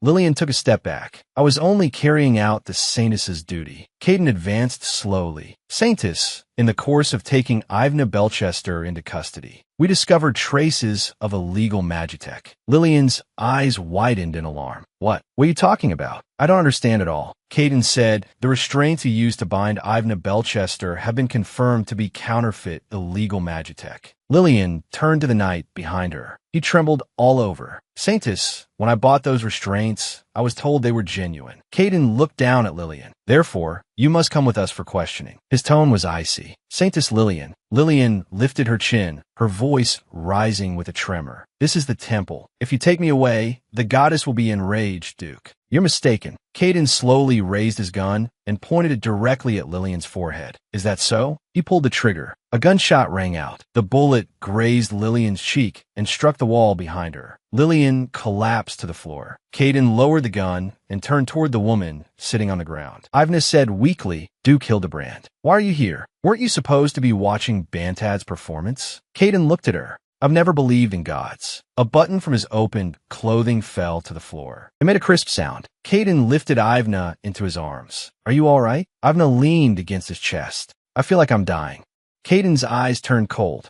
Do you want me to kill that knight? Ivna buried her face in his chest. Please don't joke about that.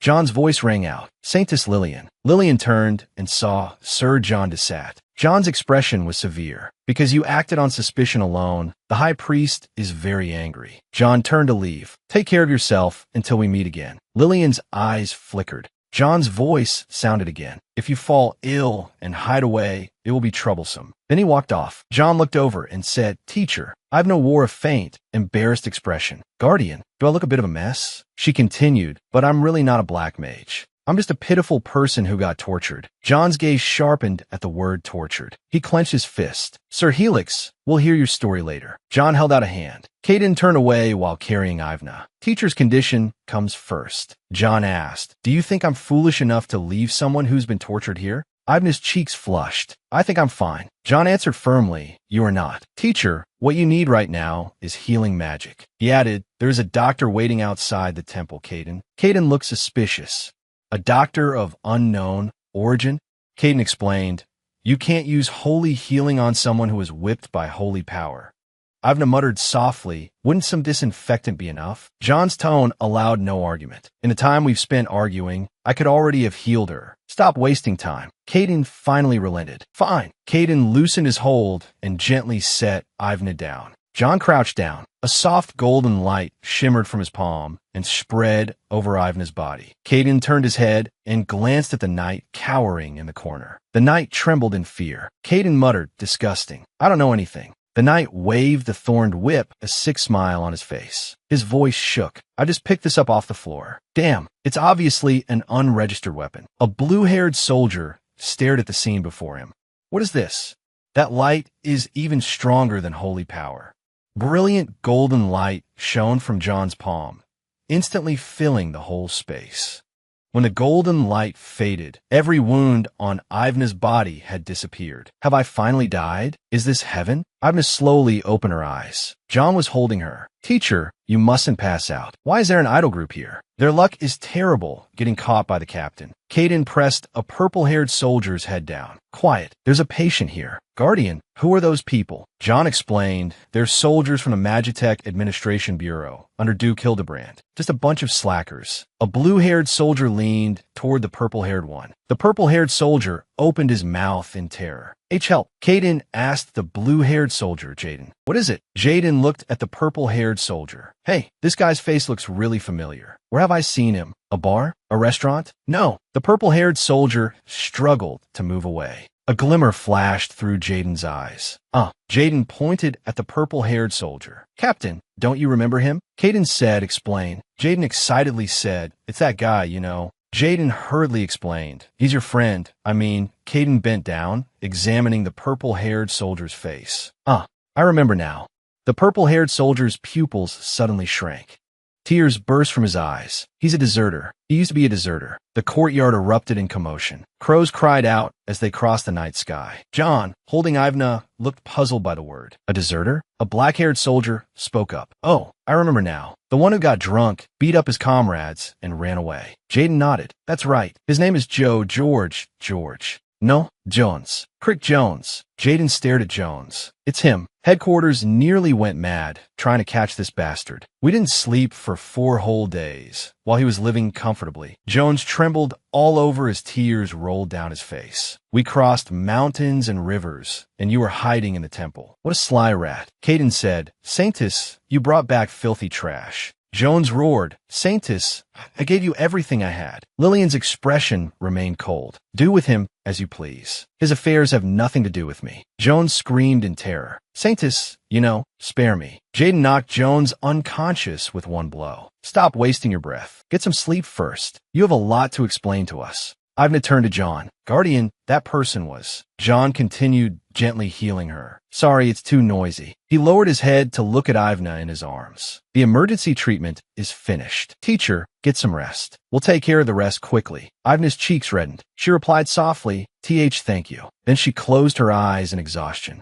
Once the Guardian finished dealing with everything, Caden walked over. John looked up, his face grave, when a knight's voice called out, Captain. The carriage is ready. Caden said, now that the treatment is over. Let's go. Ivna slowly opened her eyes. Where is this? John's voice came. I'll treat the deeper wounds. He gently helped Ivna sit up and laid her back against the pillow. Ivna looked up at him. John murmured, it might hurt a little. Let me apologize first. Ivna called softly, SCH school. John sat by the bed and soothed her gently. It's all right. You don't have to worry about anything here. John's fingers brushed over Ivna's forehead. I'll do my best so it won't hurt. Ivna nervously grabbed his sleeve. So it won't hurt? John lowered his eyes. If it does hurt, you don't need to endure it. You can hit me, scold me, even bite me if you must. How could I do that to you? Guardian. Golden light flared from John's palm as he pressed it to Ivna's wound. Her body arched back. She let out a scream. It hurts. Ivna squeezed her eyes shut. Tears poured out, and her body curled from the sharp pain. She clutched John's wrist. Teacher, John soothed her softly. It's all right. You're all right. John held Ivna's hand, trying to calm her. Golden light surged. It'll be over soon. Almost done. School. I want to see. Yes, teacher. John smiled. Once you're better, you'll be able to see it. It's really over now. The golden light dispersed. John's hand gently held Ivna's. Ivna let out a faint sound as golden light flowed from John's palm into her wound. She gripped his arm tightly. Ivna gasped for breath as sweat rolled down. At last she collapsed onto the bed, breathing hard.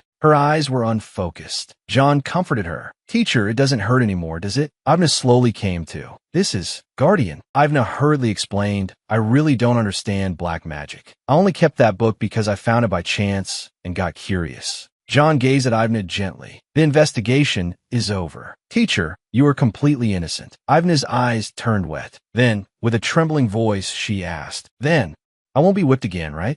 John fell silent, a complicated emotion passing through his eyes.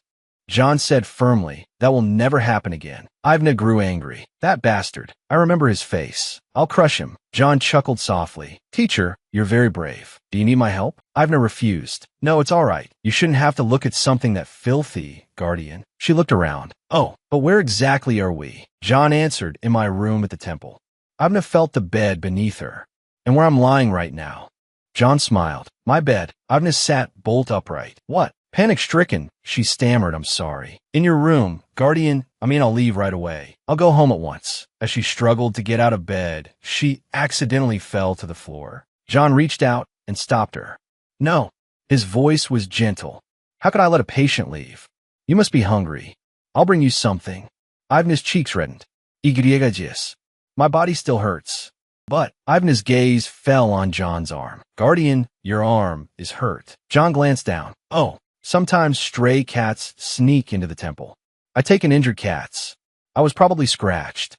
Ivna looked sympathetic. That poor cat must have been in so much pain to scratch someone. I'm a little worried about Merlin. He likes animals so much. John patted Ivna's shoulder. Don't worry. I'll take care of it. Ivna said anxiously, but Merlin. John cut her off. Teacher, you should rest. I'll look after that cat. He urged her gently. Please rest. Then he turned and left, closing the door behind him. John stepped out of the room. A knight in blue was already waiting. He let out a long breath. The knight reported, We've confirmed that Saintess Lillian fabricated the evidence. And what about Jones Hurlick? John's eyes lowered. Hurlick? That man. The knight suggested, Shall I bring him here? Or interrogate him directly? He's a deserter anyway. John interrupted. Release him. The knight stared in shock. What? Re-release him? John nodded. Let him go. John lowered his gaze. Because she said she didn't want me to see filthy things. Merlin had his eyes closed, cheeks flushed, rubbing against the pillow. Ivna tiredly opened her eyes. Dark circles hung beneath them. She sighed soundlessly. Ivna lay in bed with Merlin snuggled beside her. For a full 7 days, Ivna stayed in the Grand Temple on extended sick leave. A voice rang out, Oh dear. Miss Merlin came to see teacher again. I clearly told him that if he's sick, he should rest properly. John apologized. Teacher, I'm sorry. He gently stroked Merlin's head and held him carefully in his arms. Merlin remained nestled there, accepting John's attentive care the whole time. Ivna said, Guardian, what did I tell you this morning? John replied, The stew was really delicious, right? Ivna hurriedly waved her hands. No, not that, although it really was delicious. Helplessly, she said, This is already the 100th time I've said it. I told you this wasn't your fault, so stop apologizing. If you know that, why do you keep apologizing? Ivna looked troubled, her lips parting slightly. If this keeps up, I might actually get angry from being too embarrassed. John murmured, HM. His eyes were gentle. Then please get angry. I beg you.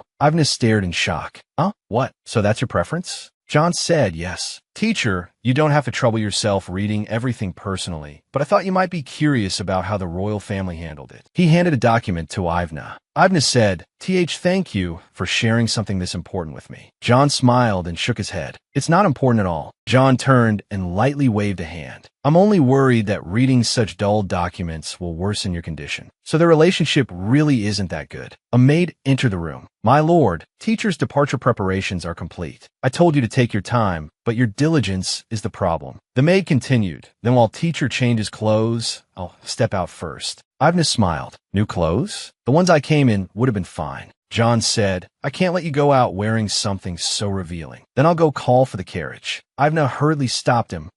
Guardiano, Lordjizat. Ivna closed her eyes, a happy smile on her face. Thank you very much for taking care of me. John gazed at her. His face looked gentle beneath the wreath. Congratulations on your discharge, teacher. Outside the Grand Temple, the sun shone brightly. Viscount Belchester looked deeply worried. Good heavens, did the Grand Temple not feed its patients? Ivna lowered her head. I actually gained weight. Viscount Belchester held Ivna's face in his hands. Look how thin you've gotten. Let's go eat first. I'll contact the kindergarten and ask for a few more days' leave for you. Ivna hastily waved her hands, cheeks pink. And no need. I've rested enough. I really can't ask for more leave. That's what I say, but the bed there was unbelievably comfortable. A body pillow, a super soft blanket. And since the diagnosis said I needed 2 weeks, taking time to recover would have been understandable. Pull yourself together, Ivna. Don't forget your duty as an educator. The door was suddenly pushed open. A man stuck his head in. Oh, you look awful. Ivna narrowed her eyes. Can't you knock before coming in? Can't you see there's a patient here? The man said,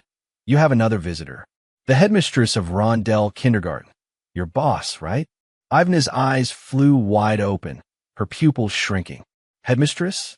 Ivna cried out, brother, help me. Then she pleaded, what did you do to make him say something he never says? Stop talking nonsense.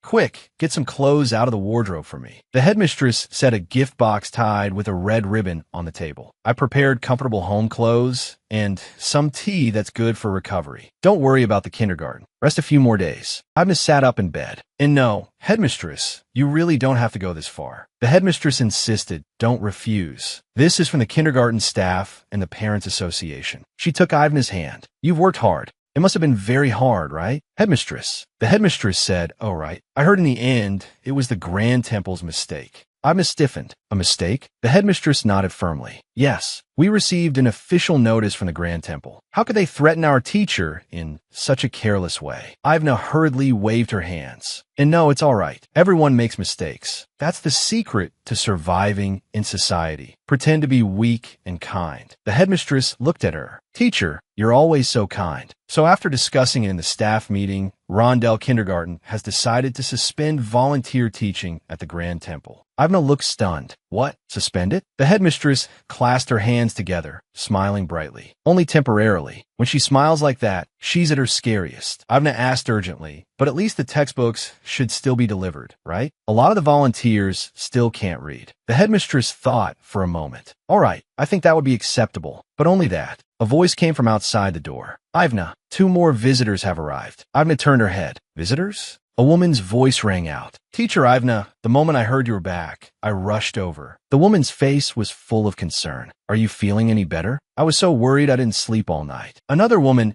handed over a pink gift box. Please take this tofu. I heard that on the Eastern continent. People eat this when they're regretting something. Ivna accepted the gift. Goodness, thank you. I thought I was the only one who knew that custom. The woman fumed. Honestly, I can't believe they took teacher Ivna away. The Winster family has been placed under house arrest by the Noble Council for 3 months. Before they knew it, it had turned into a tea party. Another woman responded, oh, really? Then they're finished. Who would invite them to gatherings now? The first woman continued. After all, it was His Majesty's direct order. Teacher Ivna, you've truly been wronged. Luckily, there are formidable parents like me standing on your side. Ivna laughed awkwardly. Huh.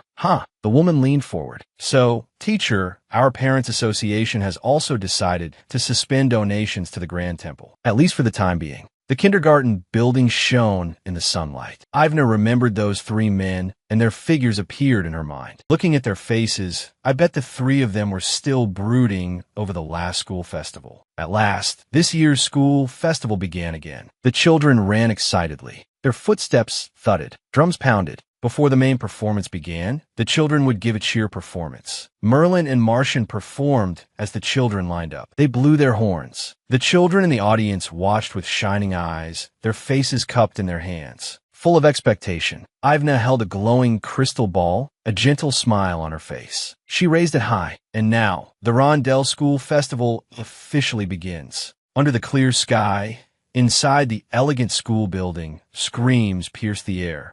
A group of noble ladies huddled together, cheeks flushed and eyes shining with fanatic delight. Too cute, unbelievably cute. Merlin and the children stretched out their arms in perfectly synchronized poses, like a tiny dance troupe. Ivna peeked from backstage. Thank goodness the children didn't forget the moves while I was gone. How can they match each other so perfectly? Bantad's movements were stiff, and he made small whimpering sounds. Merlin noticed immediately. Hey, not like that. Your arms go like this. Martian corrected the partner next to him as well. The purple-haired boy couldn't take it anymore and burst into tears. Martian panicked. Dee, don't cry. Stop it. Sweat beaded on Ivna's forehead, her expression pained. Is this going to keep happening? Begid wore splendid clothes and smiled. Your Highness, future crown princess, even your dancing is so dazzling. Begid praised. It's absolutely perfect. John rested his chin on his hand, smiling faintly. He'd even qualify to become emperor. Begid's smile stiffened. I'm still here, you know. That's a problem. John chuckled lightly. Death doesn't come in order or with prior notice. Watching them from afar, Ivna thought they're still exchanging cold barbs over there. Should I call this fortunate? Bantad wobbled. Oh no.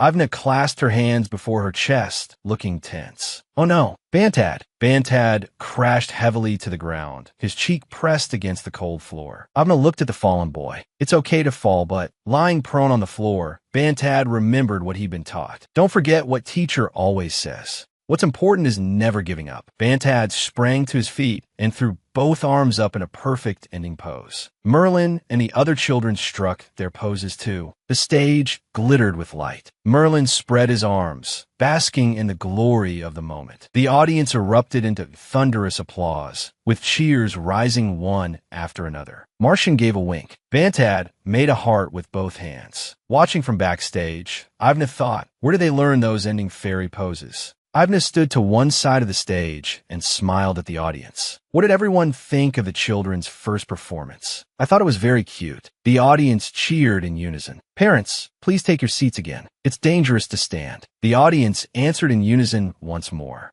Ivna held a glowing purple orb in both hands. Next, the choir will enter. Please enjoy the song the children practiced so hard. The audience responded with enthusiasm. Caden watched, an almost imperceptible smile at the corner of his mouth. Ivna noticed Caden's gaze. Why is he smiling? Is it because Bantad got back up? It's time for the choir. I hope everyone enjoys the next performance. Enjoys all of the performances. Sunlight filtered through the leaves onto the academy's stone walls. A voice rang out, go back and practice more. Rookie. Martian held a wooden sword, looking serious. The story went roughly like this. Under the stage spotlight, Martian struck down his opponent in one move. The protagonist, Philip, challenged the strongest warrior, Martian. But the weakest, Philip, defeated him completely. A boy in a tree costume looked utterly confused. What is this supposed to be? He ate the fruit of the divine tree, Bantad, and his abilities increased. Merlin pointed at him and shouted, Hey idiot, that's not how you hold a sword. Do you have no brain? Moron. Under special training from the fairy Merlin. That Merlin who only knows how to insult people. The wooden sword fell with a clear clatter. Martian dropped to one knee and let out a pained groan. Martian looked up. You've gotten stronger. Philip looked down at him with his wooden sword in hand. I didn't become strong by my own power. It was because I had a powerful opponent like you, and because that mysterious tree gave me its fruit. Philip's eyes shone. Thanks to all of this, suddenly Merlin rushed forward. Hey, Philip. Merlin grabbed Philip by the collar and roared angrily. Why didn't you mention the fairy lady? Don't you know how much teacher did for you? Philip cried out in terror. Teacher, teacher.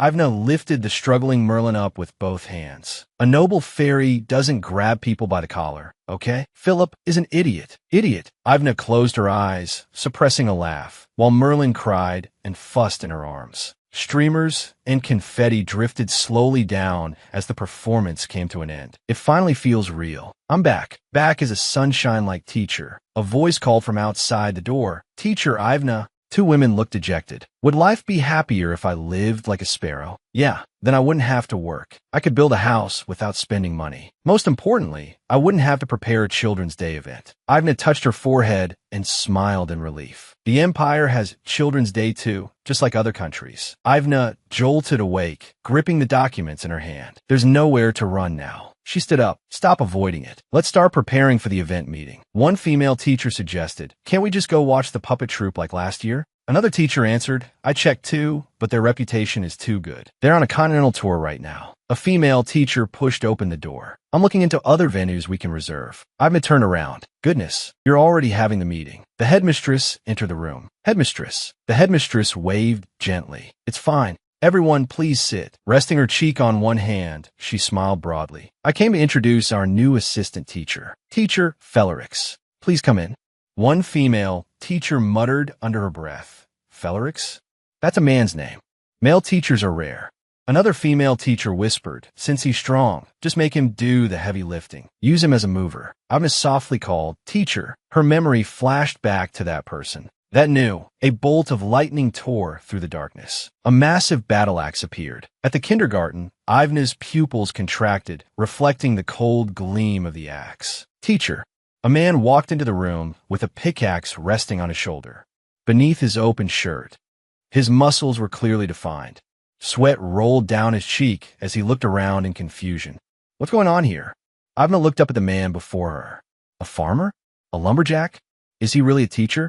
The man's gaze was steady, and beneath his open collar his abdominal muscles were sharply outlined. His body is too perfect. He's definitely not some ordinary laborer. Ivna's cheeks flushed. Oh my! The female teachers behind Ivna covered their mouths, staring in shock. Ivna's face turned bright red, her eyes darting. Honestly, you brat. The headmistress smacked the man lightly. What is with that outfit? And why are you carrying an axe? The man looked annoyed. I was chopping firewood and came straight here. What's the big deal? The headmistress trembled with anger. Show some respect to the other teachers. Apologize right now. The man looked indifferent. Apologize? It's so hot I'm dying. The headmistress stepped forward. Teachers, I'm very sorry. This is my nephew, Felix. He's still a bit immature. Ivna laughed awkwardly. He certainly is. Startling. The headmistress said, Teacher Ivna, please take care of him. He's strong and smart too. Feel free to make full use of him. To be honest, he may even be easier to handle than a sunny child. Ivna's cheeks flushed. Igriegagis. The headmistress clapped her hands. All right, let's introduce ourselves first. Then she turned back. Oh, the headmistress watched her nephew walk away and shouted, Felix. Oh dear, my knee. Felix strode off at a rapid pace. Headmistress, I'm leaving first. Ivna watched his retreating back. Why does he walk so fast? She hurried after him. Teacher Felix, may I speak with you? She reached out and caught his sleeve. Felix turned around irritably. You're so annoying. He flung Ivna's hand off roughly, and the force made her stagger back in alarm. She lost her balance and fell backward. Felix reacted just as quickly. He caught Ivna around the waist and pulled her into his arms. Their bodies pressed together, Felix's hot breath falling across Ivna. He looked flustered. Are you made of paper? I didn't even do anything. How did you fall? Ivna came back to her senses. You pushed so hard. Of course I fell. What kind of strength is that? Felix steadied Ivna on her feet, then swiftly let go and stepped back. He turned and started to leave. Ivna chased after him. He stopped abruptly and turned around. I didn't mean to grab you. Stop following me. Ivna clasped her hands before her chest. Sorry. It's not like I want to follow you either. Ivna held out her hand. At the very least, we should exchange names. Felix put his hands on his hips. What? Why? Ivna wore a professional smile. It's basic courtesy for teachers. Ivna smiled brightly. Come on, repeat after me. I am Felix. Nice to meet you.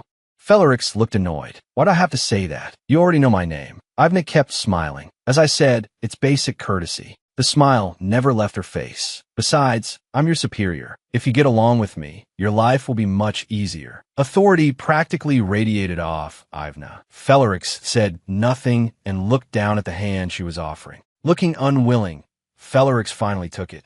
I'm Felix. Nice to meet you. Ivna replied. I'm Ivna. Nice to meet you.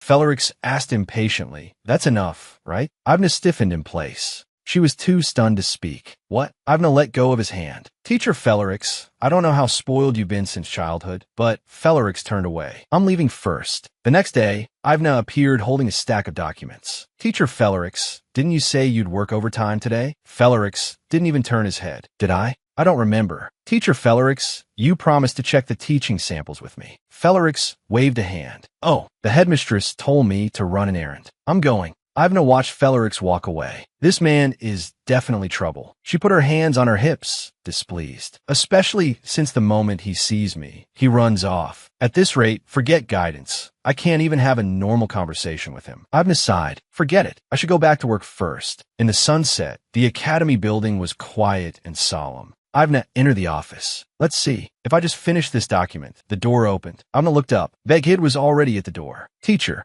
So you're here. Ivna looked puzzled. Your Majesty, why are you here? Begid walked in slowly. My younger brother's teacher was abused and then overworked. How could I not come? Beghid leaned against the desk. And I must also concern myself with the Empire's future. Your Majesty is as perceptive as ever. Ivna turned toward the tea cabinet. You always use that excuse when you come. I'll make you some tea. Please sit. Beghid watched Ivna's back. Light footsteps approached. Ivna paused. Footsteps? Aren't all the teachers off work already? The footsteps drew closer. Wait. These hurried steps. Teacher Fellerix? Fellerix suddenly pushed open the office door. He looked around. His bag is still in the office. I even went out of my way to buy teaching samples. Did he go to the restroom? Ivna's heart began to race. Teacher Fellerix. Wasn't he already off work? Fellerix stood by the desk. Why has he suddenly become so diligent? Beghid pinned Ivna against the wall, shielding her with his body. Even if you don't care, at least explain. Please, just leave work on time for once, Teacher Fellerix. Fellerix clicked his tongue lightly. Forget it. It's not like I meant to make it obvious. Taking care of that teacher is too troublesome. What's with my personality? Fellerix strode away. The office door slowly opened. I'm gonna let out a breath. Looks like I can go now. Beghid apologized. That must have put you in a difficult position. Sorry for disturbing you. Teacher. Ivna looked up, bewildered. Beghid bent down, pressing Ivna against the wall. Am I getting too close to you? Would that trouble you? Beghid's face drew near, his breath warm. I won't trouble you, teacher. His voice trembled faintly. Teacher, do you think I'm pathetic? Ivna forced out a smile. What? And not at all. Your Majesty is the treasure of the nation. Beghid's eyes turned cold, and a mocking curve touched his lips. The pillar of a nation? Ha ha ha, what a heartbreak. He pinned Ivna to the wall and slammed his fist against it. Execution. Ivna's pupils shook violently. What? Her gaze lost focus as she babbled in defense. And not exactly. Strictly speaking, touching the imperial body is a grave crime. But is that the problem here? Beghid said nothing. Then he let out a low laugh, followed by laughter he couldn't suppress. Ha! Beghid drew his hand back and looked at Ivna with smiling eyes. I was joking, teacher. Why would I kill one of the Empire's precious talents? It felt as if Ivna's soul had left her body. What kind of emperor makes that sort of joke? Ivna said helplessly. Your Majesty really doesn't have a talent for jokes. Beghid spread his hands, a trace of self-mockery on his face. I'm good at everything. It's all right if there's one thing I'm not good at. Crossing his arms, he examined Ivna. Teacher Ivna, your complexion is terrible. It seems what you need isn't poison, but tonics. I'll have them prepared, starting tomorrow. Ivna sensed something was wrong. Your Majesty, what's wrong? Beghid lowered his eyes. I'll come again next time. Ivna pressed, Your Majesty? Beghid turned away. I have urgent business. Ivna watched his back. Are you leaving now? And your guards? The distant clock tower was bathed in the evening glow. Beghid's voice drifted back. They'll follow from far away. They won't be noticed. Ivna bowed respectfully. Please go safely, Your Majesty. Then she straightened up, looking puzzled. That expression just now was strange. Beghid disappeared around the corner. His eyes had gone cold. It was as if I felt killing intent. Inside the office, the headmistress said to Ivna, Student Aristi of the Hespen family has suddenly stopped coming class. Yes, we sent several letters, but there has been no reply. A name surfaced in Ivna's mind. Aristi, Class 4. He'd been one of the main villains in the original story, but he'd always attended school normally. I thought there wouldn't be a problem. The headmistress looked serious. It's only the beginning of term, so missing even a few days is serious. Children's Day is also approaching. Teacher Ivna. Then we only have one option left. Ivna wiped at her hands. Yes, we'll have to do that. So, I arrived at Duke Hespen's estate. Perhaps because she thought it inappropriate for me to go out alone, the headmistress assigned me one assistant. But honestly, I'd rather have come alone. Teacher Fellerix. Fellerix stood with his hands on his hips. Teacher, you can't sit through a long carriage ride, so we got off midway and walked. You look pretty happy walking. Ivna mimicked his tone. Otherwise, your muscles will waste away. Walk fast here. Jog slowly there. Stretch up and down to keep your balance. She rubbed her temples. My ears are getting calluses. Fellerix argued. It's not like you were bleeding. And we made it safely to the carriage station. The coachman shouted. Next, we're about to depart. Ivna turned to him. To Hespen Manor, 30 Filman. The coachman froze. A childish voice rang out. Teacher Ivna? Ivna turned at the sound. Merlin? Merlin came running excitedly. Teacher Fellerix is here too. Fellerix looked at Merlin. Merlin, were you out playing? Merlin looked up and replied, I want to play at Father Uncle's house. He grinned happily. Father Uncle is a shy person. I wanted to play longer, but I think you want to go home. Merlin turned to Ivna. Teacher, are you out playing too? Ivna didn't know how to answer. No. How should I put this? Feleric spoke up. We went to a friend's house. Do you want to come too? Merlin's eyes lit up. Friend? Teacher Feleric's. Merlin likes friends. Merlin smiled brightly. I'm going. Ivna nodded to the priest. Sorry for the trouble. We'll take good care of him. The priest bowed stiffly. And no, we will make sure he returns safely. And so, we arrived at Duke Hespen's estate. Aristide's voice rang out. Teacher Ivna, you've come. I've been waiting for you for a long time. Ivna looked at the girl, who had come out personally to greet her. You are honored guests. As a lady of the house, I should naturally come greet you in person, teacher. This is the respect nobles show their teachers. Aristide gave Ivna a slight curtsy. You're so considerate. Thank you. Aristide smiled sweetly. I even prepared some very sweet tea. But Aristide's smile remained lovely. I can only entertain 2 teachers. As a lady, I do not wish to offend my guests. But Merlin hid behind Ivna, showing only half his face. My family is allergic to ugly things. So she's a villain. Merlin asked in confusion. What does allergic mean? It was a terrible idea to let these 2 nemeses meet. The butler stepped forward. Miss, I will see them out. They are honored guests. I must properly attend to both teachers. Ivna fell into thought. Should she let the other one stay behind? Ivna gently said to Aristide, it's not good to say cruel things to your friends. You should greet each other politely, right? Aristide looked at Merlin. Since teacher says so, I will obey. Welcome, you ugly little thing. Merlin looked puzzled.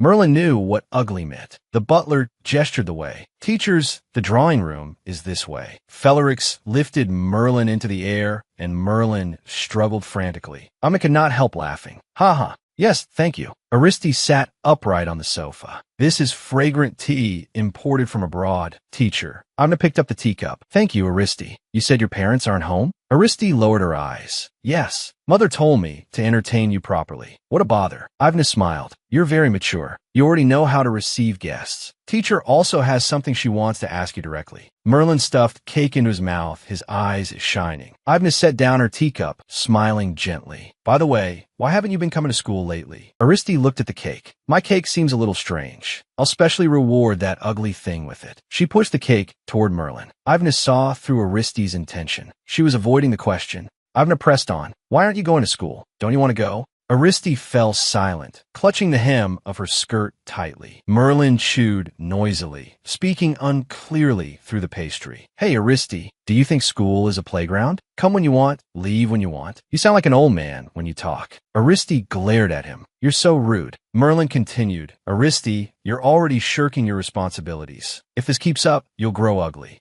Merlin swallowed the last bite of cake. Or do you have some enormous reason? Aristide gripped her skirt with both hands until her knuckles turned white. Her voice trembled. I do have a reason. Because. Aristide looked troubled. Because my older sister is sick. I can't leave the house. Ivna looked up, searching her face. Sick? How serious is your sister's illness? Is there a doctor? What kind of illness is it? Aristide's cheeks reddened, and she pressed her hands to them. Lovesickness. My sister, Ivna was speechless.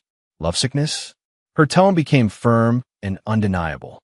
Aristide, starting tomorrow, you must come back to kindergarten. Aristide still tried to struggle. Heavens, this is a major matter. My sister is kind-hearted. It's too cruel that she got lovesick. I have to nurse her back to health. Once my sister recovers, I'll go to kindergarten. Ivna said blankly, is that so? Feleric asked. It sounds like you've run into trouble. What will you do? Ivna wiped at her sweat. Yes. What should I do? Why are you smiling so happily? Ivna smiled. Could I learn a little more about your sister's lovesickness? Aristide's eyes darted away. I don't really know. The name she cries out changes every day. I think she may have fallen in love with several people at once. Ivna smiled. More than one person? Your sister is quite passionate and unrestrained. Then a choked sob came from somewhere. Hedrix, how could you do this to me? The voice came from behind the door. Is that your sister? The crying sounded pitiful and fragile. That bastard Hedrix, I won't let you go. You shameless bastard. Aristide pointed toward the door. Look, the name changed again. So it really isn't just one person. Ivna looked awkward. Aristide, please forget those names. A woman screamed behind the door. The moment that woman came back, you left. How could you do this? You said you had broken up. You said you had already forgotten her. The door was flung open, and a purple-haired woman burst out. Her face was twisted, and her eyes were vacant. She looked around. What? Who are you people, sneaking into my house like rats? Ivna instinctively stepped back. Merlin clung tightly to her.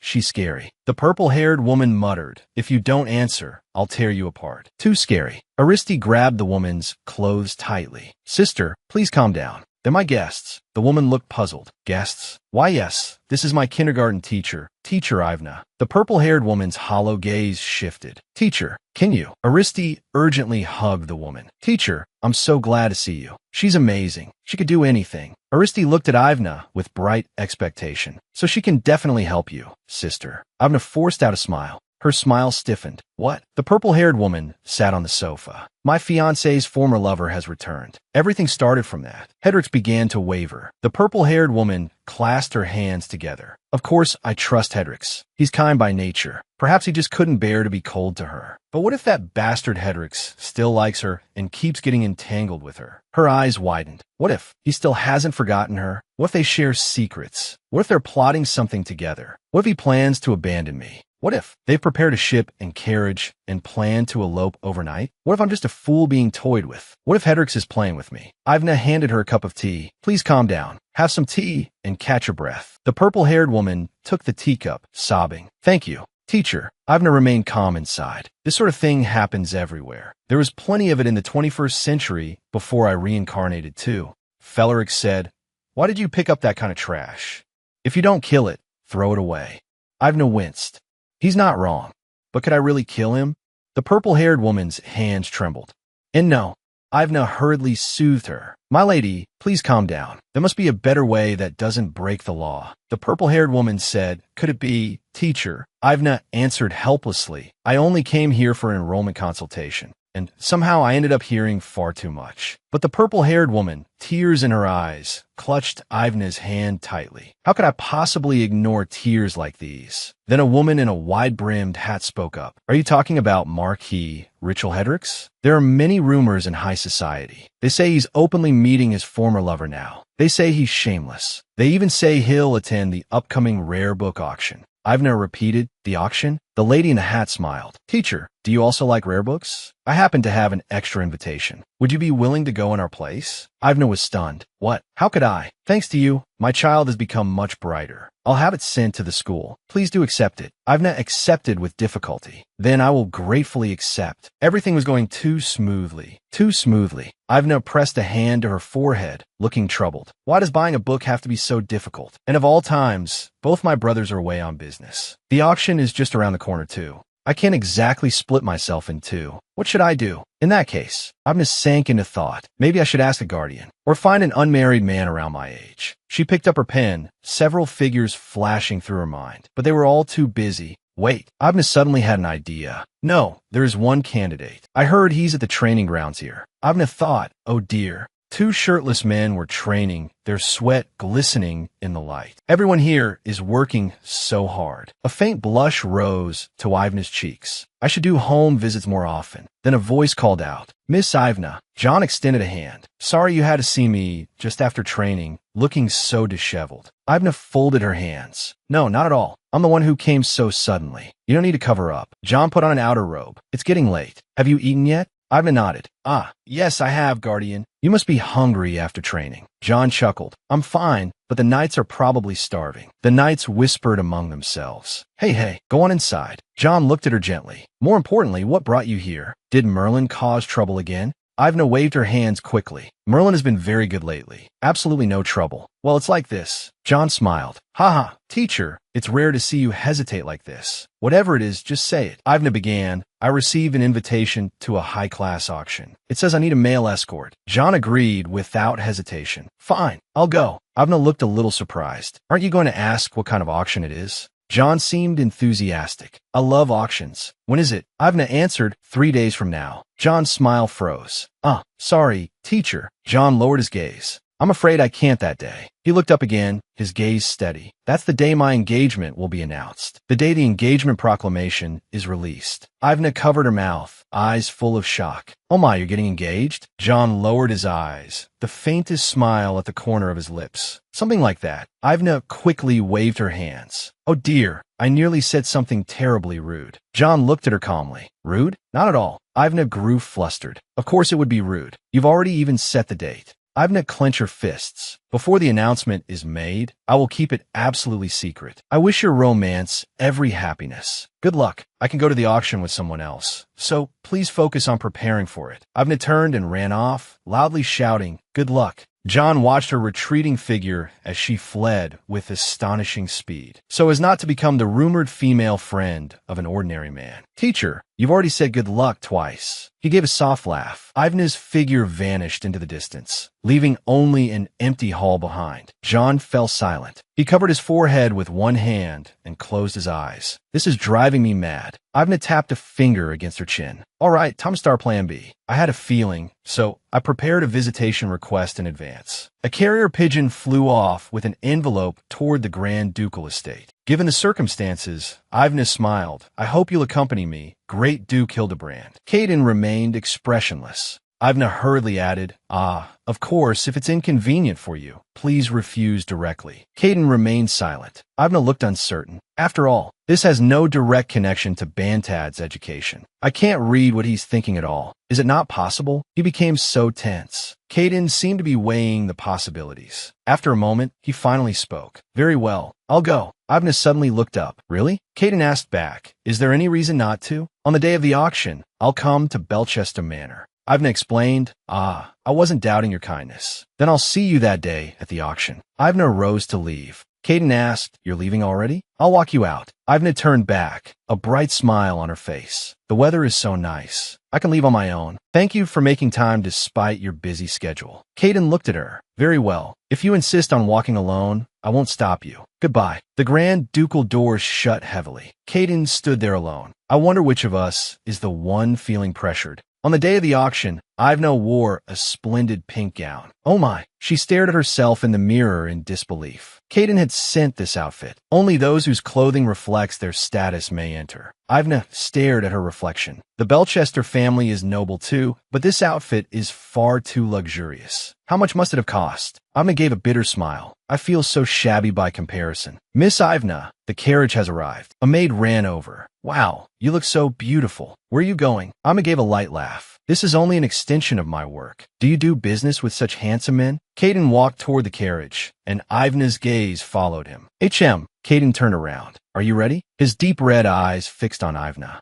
It suits you well, teacher. Ivna's cheeks reddened. Wow, that is entirely thanks to your excellent taste. I'll wear it properly and return it after cleaning it. Caden said, that won't be necessary. It's a gift, but that would make me feel terribly indebted. Caden replied, refusing my goodwill would be even ruder. The carriage door opened. Ivna climbed inside. Then I'll happily accept it. Ivna suddenly sniffed the air. By the way, do you smell something burned? Caden rested his head on one hand. Quite calmly, he replied, it's probably the smell of gunpowder. I came straight from the Imperial Magic Bureau. Ivna covered her mouth, startled. What do you mean? Did you have work today? Caden kept his eyes closed. Nothing difficult. Ivna hurriedly waved her hands. But you just got off work. You must want to rest. It's fine if we turn back now. Caden opened his eyes. It's fine. There's nothing to do even if I return. It was only a matter of firing a few shots. Ivna smiled and asked, you don't use expressions like firing shots in front of Bantad, do you? Caden smiled too. Of course not. I pay attention to his emotional development. Ivna looked out the window.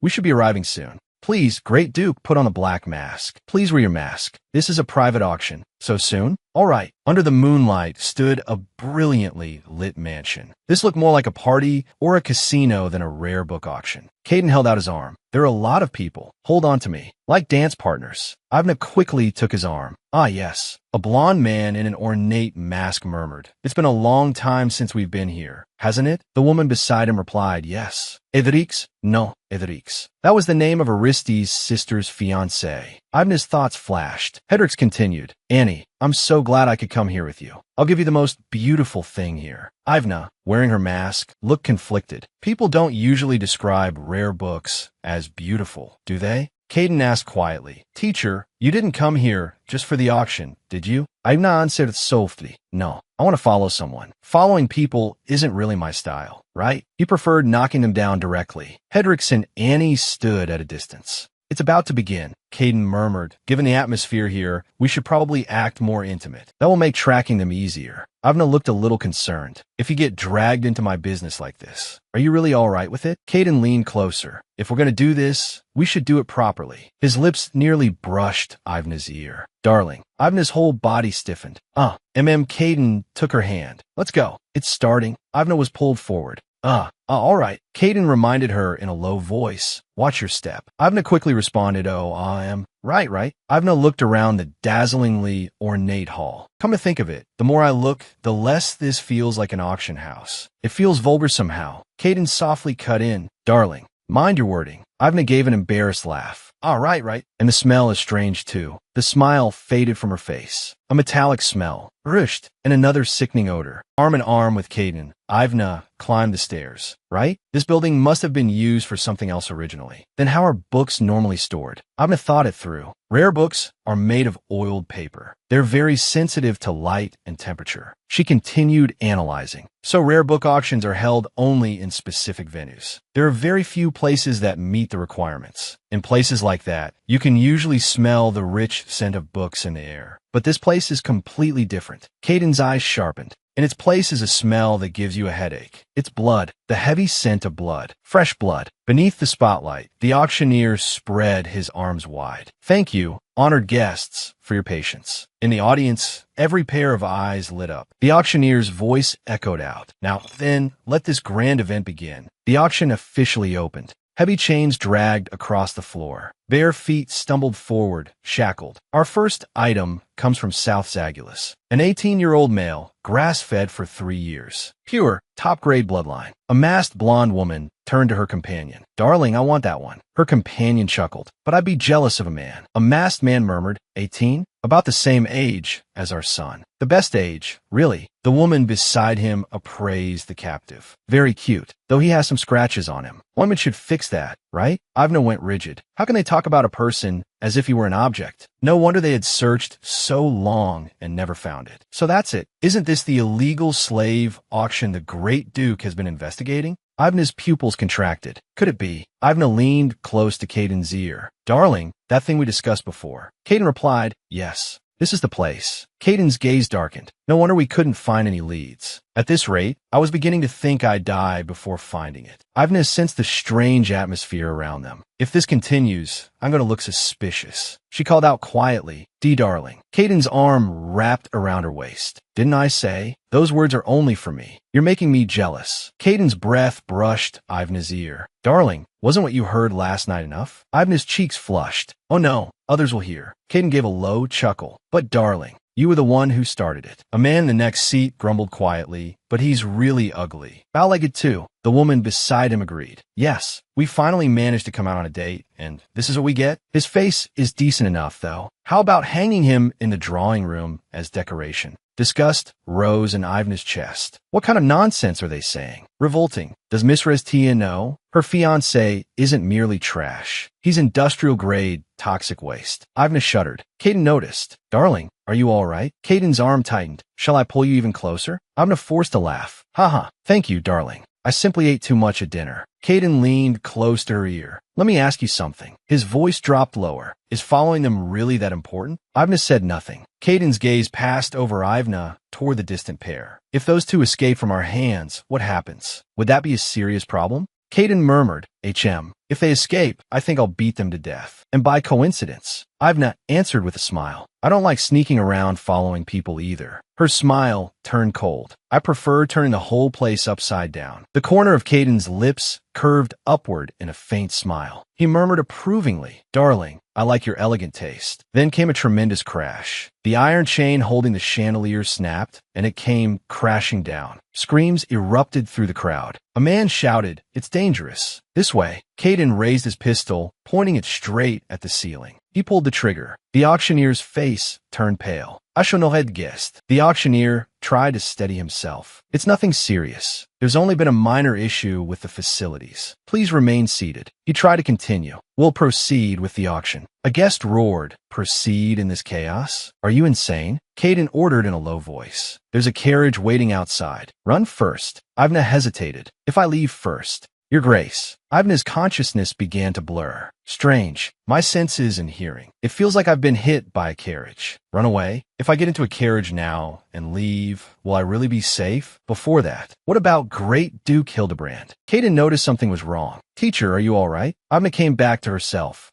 Yes, I'm fine. Then the mask on Ivna's face fell off. It hit the floor. A man rushed out from behind and seized Ivna. You bastards. I knew something was wrong. The man locked an arm around Ivna's neck. If you don't want the woman to die, put down the gun. The blade pressed against Ivna's throat. A thin line of blood appeared. The hostage-taker sneered. I should have done this from the start. Ivna cried out in terror. No. The hostage-taker ordered, now be obedient. Caden let go. The pistol fell onto the table. Before the hostage-taker could react, Caden had already lunged forward and slammed him violently to the ground. Caden's eyes were icy. I had already planned to throw the gun away. Ivna stared in shock. Wait, are you going to fight this many people barehanded? Caden asked, are you all right? Ivna answered, yes. I'm Euphine. The hostage-taker bellowed. He threw away the gun. Get those two bastards. A man whose dream was cut short collapsed in agony. A silver-white figure flashed past. A sword was drawn, the blade cutting through the air. John swung and felled one man. Blood spattered. Ivna cried out, Sir Dissat, weren't you supposed to attend your engagement banquet today? John said, I didn't go. It was only a hasty arrangement my father made for the temple's sake. A fake engagement to the daughter of some local lord. That's all. John smiled at her. Because you helped me that day at the picnic, I came to repay you. But it seems you already had a companion. Or is this person one of the participants here? With the Great Duke's personality, one or two twisted hobbies wouldn't be surprising. Ivna said he isn't. He came to protect me.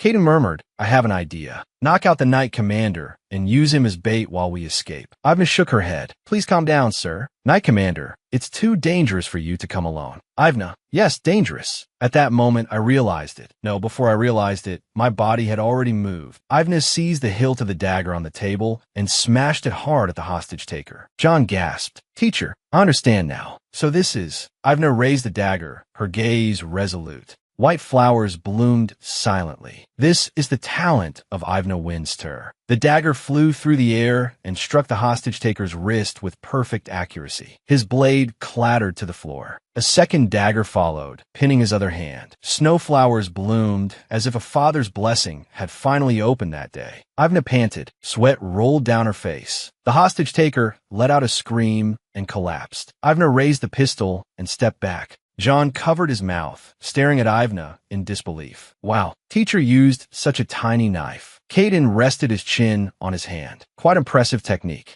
Did you specialize in throwing weapons? Ivna was stunned. What is wrong with these people? Why are they so calm? Footsteps echoed from the stairs. A fallen figure came into view. Ivna cried out, and more people are coming. It's so noisy. Are they guards from this place? John shielded Ivna behind him. Stay behind me. Teacher. Ivna's voice trembled. Sir Dissat, there's more than one or two of them. We should get the Great Duke out first. The footsteps drew closer. John's expression turned grave. They've arrived. John lowered his eyes. You came. Ivna abruptly looked up, eyes widening. What? Captain, we're here. They were people from the Magic Empire. Trash like Hedrick's, luxuriating in things he had no right to enjoy. That runaway marquis should make a useful witness, using magic stones like pebbles. Caden walked forward slowly. The nobility lost interest in slave auctions long ago. It seems you like this place very much, if you keep coming back. Ivna turned to Caden. You knew this was where the slave auction was held? It used to be one of our surveillance points, Caden explained. It had gone quiet recently, so we stopped monitoring it. In order to wipe them out in one stroke, we pursued another lead instead. Caden gave a meaningful smile. Teacher, you truly are my lucky charm. Ivna laughed awkwardly. I was only doing kindergarten work and happened to save. Her words cut off. A sharp pain came from her palm. Mottled blood welled up there. John caught Ivna's wrist. Teacher,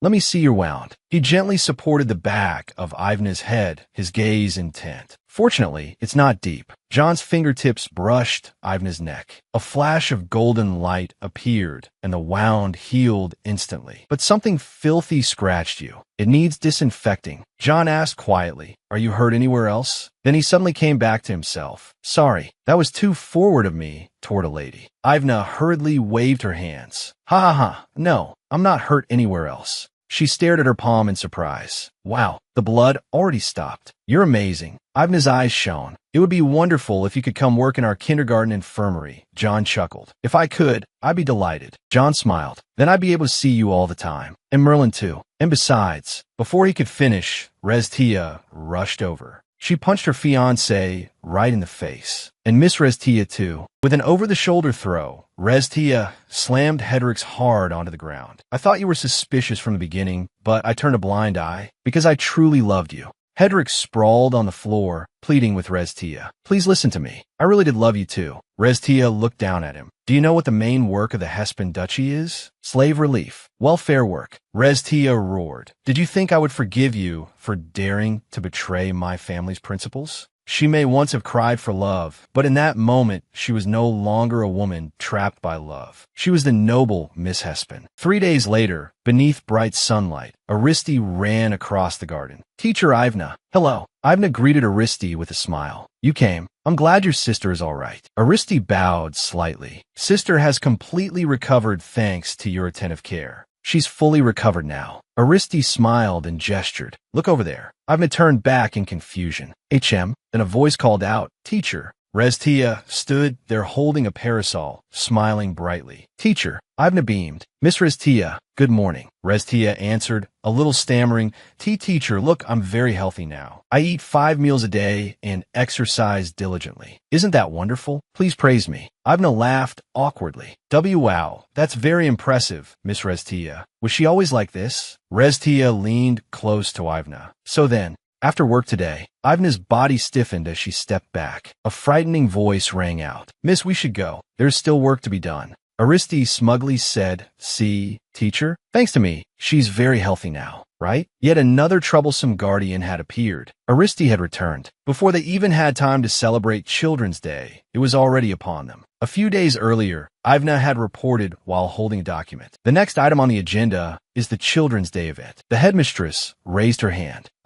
Teacher, if possible, I have a suggestion." Ivna nodded. "Of course. The suggestions of one superior are usually not suggestions at all. They are orders." The headmistress smiled broadly. "We recently expanded the outdoor facilities. Let's have the children play together with their guardians." Ivna agreed. "The weather's been very nice lately." "That sounds good. How about holding a painting or writing contest?" the headmistress suggested. Ivna's eyes lit up. "A survival game. A survival game with toy guns and paint would be amazing. Don't you think?" Ivna blurted it out. "What? That sounds fun." The headmistress readily agreed. "That's a good idea. Let's do that." Ivna's smile froze. "Yes, an order is an order." Sunlight streamed through the leaves and covered the ground. Ivna tied Bantad's hat securely. "There now. Bantad, this way your hat won't fall off." Ivna smiled and asked, "Is all your protective gear on properly?" "Yes. Big Brother helped me." A faint blush rose to Ivna's cheeks. "Big Brother? You mean that expert in firearms and causing chaos?" Caden was inspecting the pink toy gun in his hand. With lowered eyes, he said, "The workmanship is better than I expected. It's hard to believe it's a toy."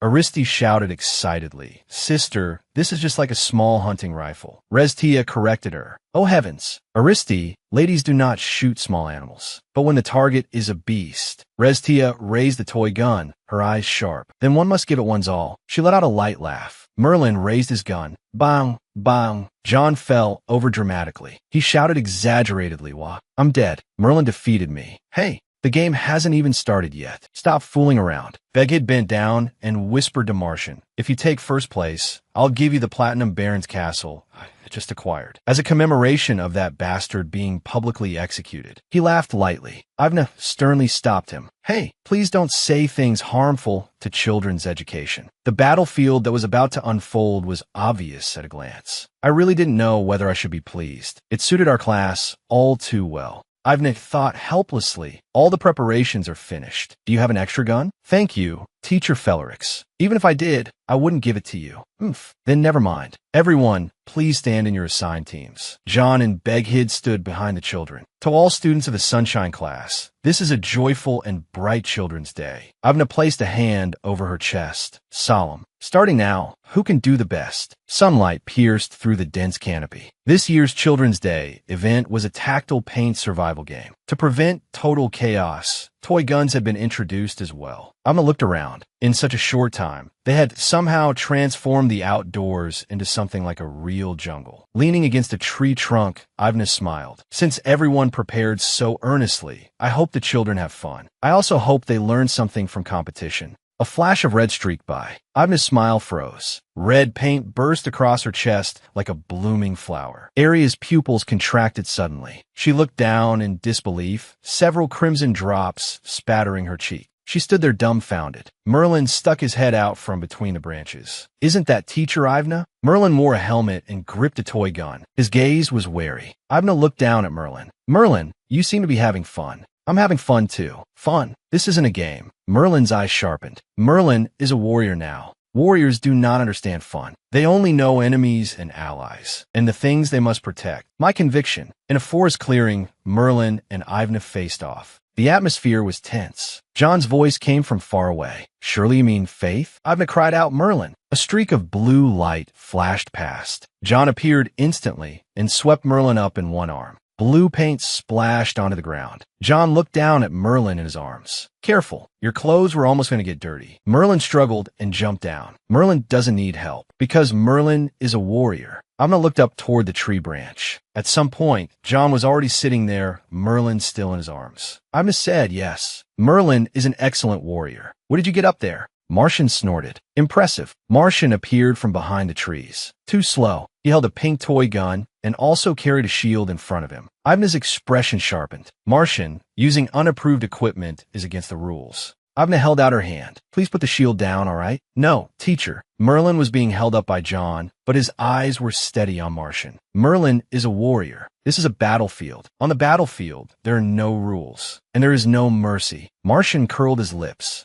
That's the first sensible thing I've ever heard you say. Merlin's eyes turned cold. It will also be the last. Martian, because today I'm settling everything with you. Merlin raised his toy gun. A pink dragon-shaped aura coiled behind him, bristling with killing intent. Martian dropped to one knee and raised his shield. Dust swirled beneath his feet. A decisive battle that would stake their fates began. Ivna folded her arms and looked on helplessly. These two children seemed to be having a lot of fun. Merlin puffed out his cheeks, clearly dissatisfied. Ivna's voice rang out. Merlin, you're out. Please leave the game area. John gently patted Merlin's head. Good work. Merlin, Martian mocked him. Go back and practice more, rookie. Merlin trembled with rage. Martian, you idiot. Moron. Bug. Martian grinned. Cry all you want. Loser. Martian raised his toy gun. Victors prove themselves through action alone. On the other side, a pink beam shot out and an unfamiliar voice rang out. Oh! A girl hung upside down from a branch. Aristi said, you let your guard down, Martian. Ivna looked up in alarm. Aristi, how did you get up there?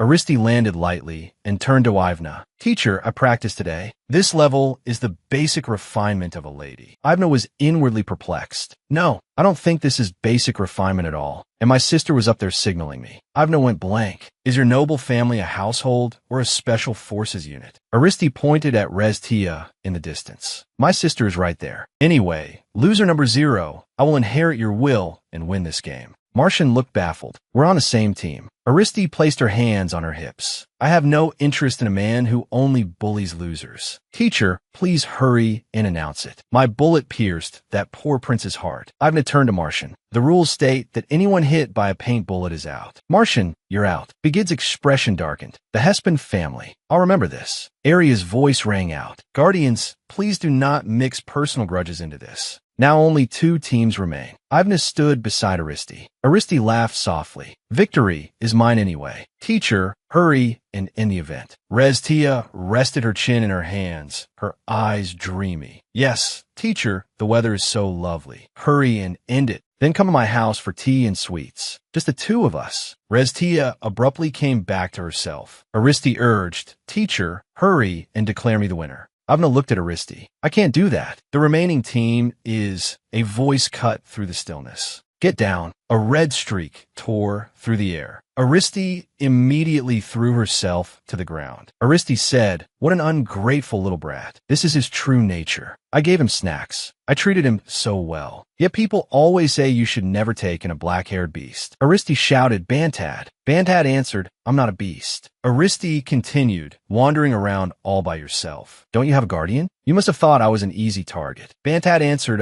no, Big Brother is over there. In the clearing, Caden was kneeling on the ground, his arm hit with red paint. Ivna stood behind him. Aristi gasped. Oh no, have you already surrounded me? No, you were protecting teacher? Aristi turned and shouted, Sister, hurry and signal me. Restia panicked. Sister. She clutched her skirt, fear in her eyes. What if I start stammering again? What if I ruin everything again? Teacher said to stay calm and composed, but I always get overwhelmed by urgent situations. Aristi shouted, Sister, hurry and signal me. A red flash streaked out. Aristi froze. Her face was splattered with red paint. And so the lively Children's Day event came safely to an end. Under the bright sun, Ivna smiled and announced everyone worked hard. Every child who enjoyed the process, win or lose, is a winner, right? The girls all cheered in unison. Ivna continued. Thank you to every family that participated. Restia, move closer. Teacher, have dinner with me. Aristi grabbed Restia and drag her away. Restia protested unwillingly. Yes, you worked hard. Wherever there is joy, there is often also exhaustion. Life is full of mixed flavors. The exam period quietly arrived. No entry. The large red letters were especially eye-catching. Exam season had quietly descended. A heavy wooden door remained tightly shut. A notice was posted on it. Students keep out during exam preparation. Sunlight shone through the empty corridor as a female teacher approached with 2 children. A blonde girl pointed ahead. Teacher, he keeps calling me an idiot. The gray-haired boy protested indignantly. She tried to peek at my test paper last year. No entry was written on the office door. The teacher urged them on. Hurry home now. Ivna watched them leave. The 7-year-old class is still just as intense. Arya sat across from Ivna. Whenever exam season comes, the mother salons also go into emergency mode. The Guardian's information network seems to know even more than we do. Ivna nodded. It really does feel that way at times like this. Still, I'm glad the system was able to take root. The table was piled high with neatly arranged test papers. Arya recalled, when you first said we should hold exams, didn't everyone laugh at you? A female teacher looked surprised. Was it Miss Ivna who introduced exams? Arya replied, yes. Back then she was. Ivna's eyes had shone so brightly when she persuaded the headmistress. She really looked wonderful. I still remember what she said then. In a golden light, Ivna's figure seemed to reappear. Holding up a book, she pointed decisively. If kindergarten is to become a formal educational institution, Ivna's voice was firm and powerful, then it needs specific measures of educational achievement. The female teacher clasped her hands, her eyes full of admiration. You were really amazing back then. Ivna laughed lightly. Ha. I simply pushed it through by force. Ivna bit the end of her pen, eyes sharp. Is this what they call reaping what you sow? Everyone, have some sugar and replenish your energy. The headmistress brought over a box of sweets. Ivna looked delighted. Oh my. Thank you, headmistress. The female teacher looked at the sweets. Wow, aren't these those strawberry sweets that have been so popular lately? Arya picked one up. How did you get these? They're delicious. A document drifted down and landed before a tightly shut wooden door. A noblewoman in a wide-brimmed hat stood there. Sunlight filtered through the leaves onto her. Son, don't be nervous. Just act like you usually do. A little boy in green looked up, his eyes firm. Yes, mother. The walk to school today was different from usual. Children played in the park. To keep them from feeling burdened by the exams, a special event was being held. A female teacher walked alongside Ivna. This time the theme is Eastern Continent style, right? They spotted the boy in green. He's even wearing a matching outfit. Ivna smiled. How adorable. I'm glad the children are enjoying themselves. Ivna pressed a finger to her chin. HM, if you look over there. A black-haired boy was crying his eyes out and shouting, Thank you, mother and father, for raising me. The boy suddenly dropped to his knees and kowtowed. This unfilial son will use today as a stepping stone and become a son you can be proud of. The boy's parents were in tears. The husband supported his wife. My dear, I think we raised our child too well. Ivna stared at the scene expressionlessly. Why does this feel so familiar? Ivna looked to the side. Wait, the children from my class should be arriving soon too. Merlin held his school bag high and jumped excitedly. I love exams the most. Kindergarten. If school ends early, I can play with my brother. John smiled and waved to Merlin. I hope you have a pleasant day today. Ivna turned around. So His Majesty canceled the nobles' meeting and came here. Since all the nobles with children are here, the meeting naturally cannot be held. Fortunately, he seems the same as usual. A little boy ran over and grabbed Ivna's red skirt tightly. Teacher. Ivna smiled and crouched down. Good morning, Bantad. Did you sleep well last night? Bantad nodded.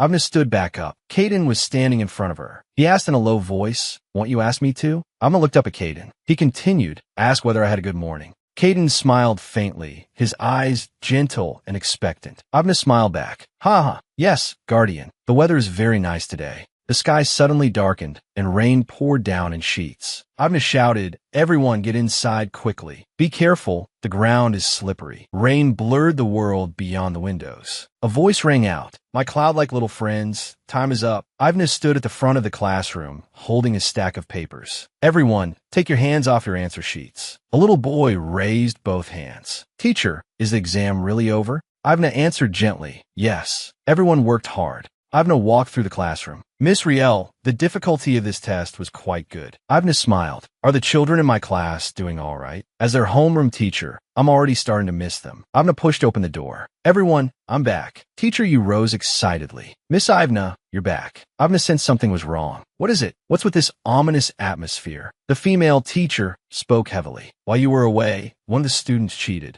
Ivna's smile froze. Her pupils contracted. A stack of answer sheets slid off the desk and scattered across the floor. Ivna halted in place. What? Who did it? Ivna looked at the heavy rain outside the window, her expression resolute. First, I need to see the children. Raindrops splashed against the ground in ripples. Merlin threw his arms around Ivna. Miss Ivna, something terrible happened. Majan is crying. What should we do? Ivna soothed Merlin gently. It's all right, Merlin. Majan, I really didn't do it. Majan was in tears. I didn't write the words on my palm. Majan cried, I really didn't. A female teacher grabbed Majan's arm. Then what is this? The female teacher pried opened Majan's clenched hand. Majan, if you keep lying, this will only get worse. Red letters were written across Majan's palm. He cried out, I really don't know. I swear. The female teacher scolded him sharply. I told you if you lie again, it'll only get worse. Then a hand blocked her. Assistant. Ivna stood in front of them. Miss Ivna, you came at the right time. This child cheated and is still refusing to admit it. This is the first time since the kindergarten was founded. Ivna's voice turned cold. Enough. Merlin and the other children watched from the side. Cheating on an exam, Ivna said calmly, is not something the children should be hearing about. Let's discuss this in the office. The female teacher lowered her head in dissatisfaction. The child was obviously the one who had done wrong. So why did it feel like she was the one being scolded? She was only disciplining him out of a sense of responsibility. Majan bit his lip hard, tears trembling in his eyes. The female teacher challenged Ivna. How can you protect a child like this? Ivna's expression was stern. This concerns the child's emotional state. We will discuss it later at the faculty meeting. The female teacher clenched her fists. Fine. Teacher, just wait and see. Ivna turned around. Majan, can you tell me what happened? Ivna held Majan in her arms. His voice trembled. I was just taking the test, and then all of a sudden words appeared on my hand. His eyes filled with tears. It really wasn't me. I swear. Ivna's gaze was firm. All right, go home first. Your teacher will investigate everything. As Ivna watched Majan leave, an ominous premonition washed over her. It was so clear it gave her a headache. Rain lashed against the kindergarten building. Her instincts told her this would not end here.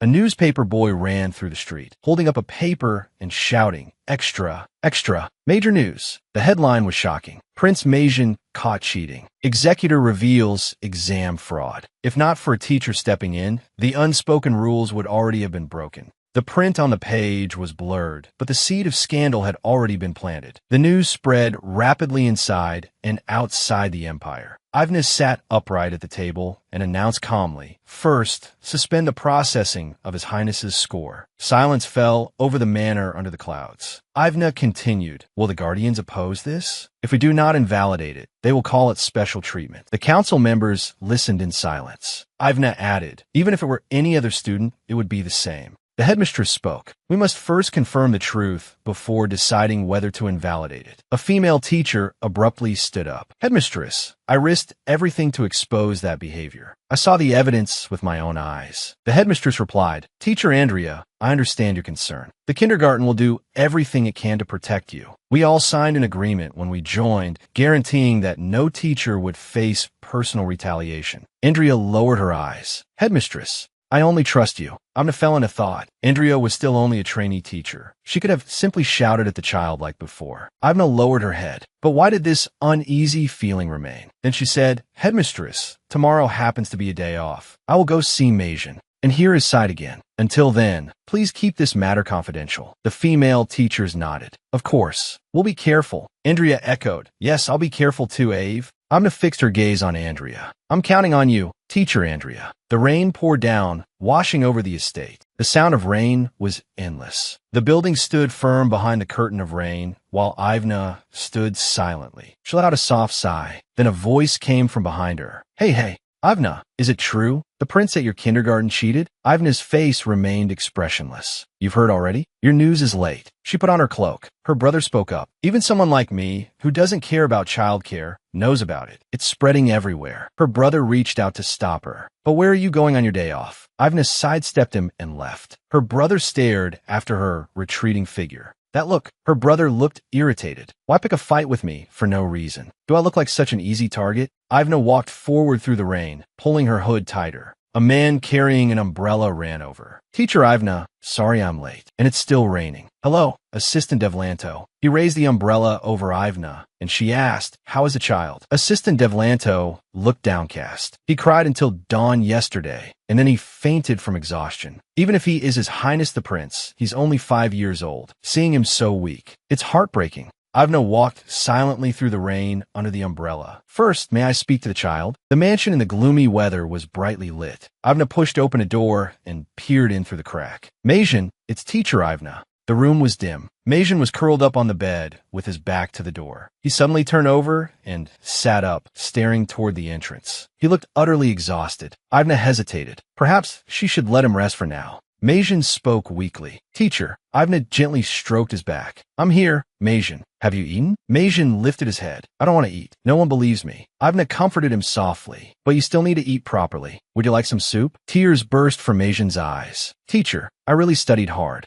Majan choked on his sobs. "Sometimes I stayed up even later than my brother. I thought I could get a perfect score." Ivna looked at him. "Majan." His voice trembled. Then all of a sudden, the letters crawled onto my hand like bugs. It hurt and it felt cold. Ivna listened quietly. He had said the same thing on the day of the exam. Majan continued. "Then everything went black, and the teacher started yelling at me." Ivna answered softly, Teacher understands now. You must be very tired, right?" Ivna soothed him gently. "It's all right. Teacher is here." Majan sobbed. "Teacher, I really didn't do anything bad." He kept gasping for breath. Ivna's eyes darkened as she lowered her gaze. Ivna looked up again, her gaze firm. "Assistant, I want to see His Majesty." The assistant stood at a distance. "His Majesty is working. You may have to wait several hours." Ivna replied calmly, "That's fine." She turned around. "I can wait 10 hours if I have to." Dusk settled over the palace. Begid opened the office door. "You've arrived." Ivna stood inside. Begid looked at her. "You look a mess." Ivna lowered her head slightly. "Thank you for your understanding."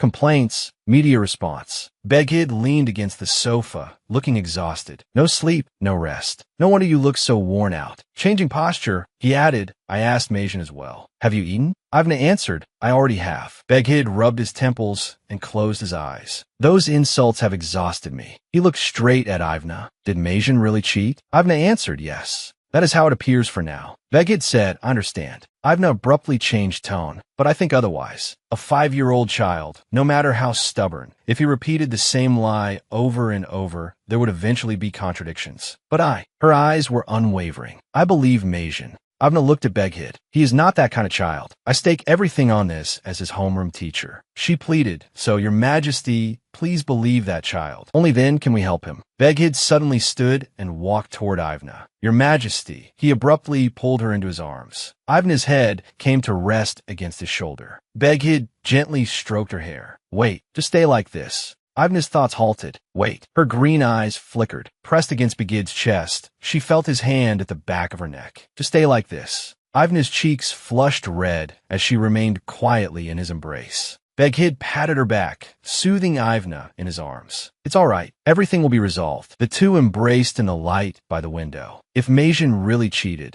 what will happen? Will he get a 0 on that subject? Can he still stay in kindergarten? Will he be expelled? There is no kindergarten in the world that would expel a child for something like this. Beghid held Ivna tightly. He patted her back lightly. Then I can bear it, your majesty. There are still suspicious parts to Majin's case. I will investigate it personally. So, your majesty, please help Majin steady himself. Of course. Beghid let go. Teacher, is there anything else you need my help with? Ivna answered, if there is, I will come ask your majesty again. Beghid clenched his fist hard. Are you going back now? Ivna replied with a smile, yes. It's getting rather late, and I still have work to finish today. She bowed slightly. Your majesty, please get some proper rest. Outside, the palace walls rose high, with spires standing in rows. A herald shouted loudly in the square, hear this. The royal family. Ivna's expression changed. What? The herald unrolled a scroll. In light of the doubts cast upon Prince Majin Gidhade's qualifications, his right of succession is to be stripped. The emperor must establish an empress as soon as possible to stabilize imperial authority. The noble council strongly urges this matter. A storm had already arrived, a storm anyone could foresee. The nobles were trying to use this as an excuse to manipulate the imperial family. Beghid's eyes turned cold. Like rats, they listened day and night. Those bastards found their way into every crack, seizing every chance to bite. Ivna suddenly stopped short. Now I completely understand why you call them rats. How long have they been tormenting a 5-year-old child?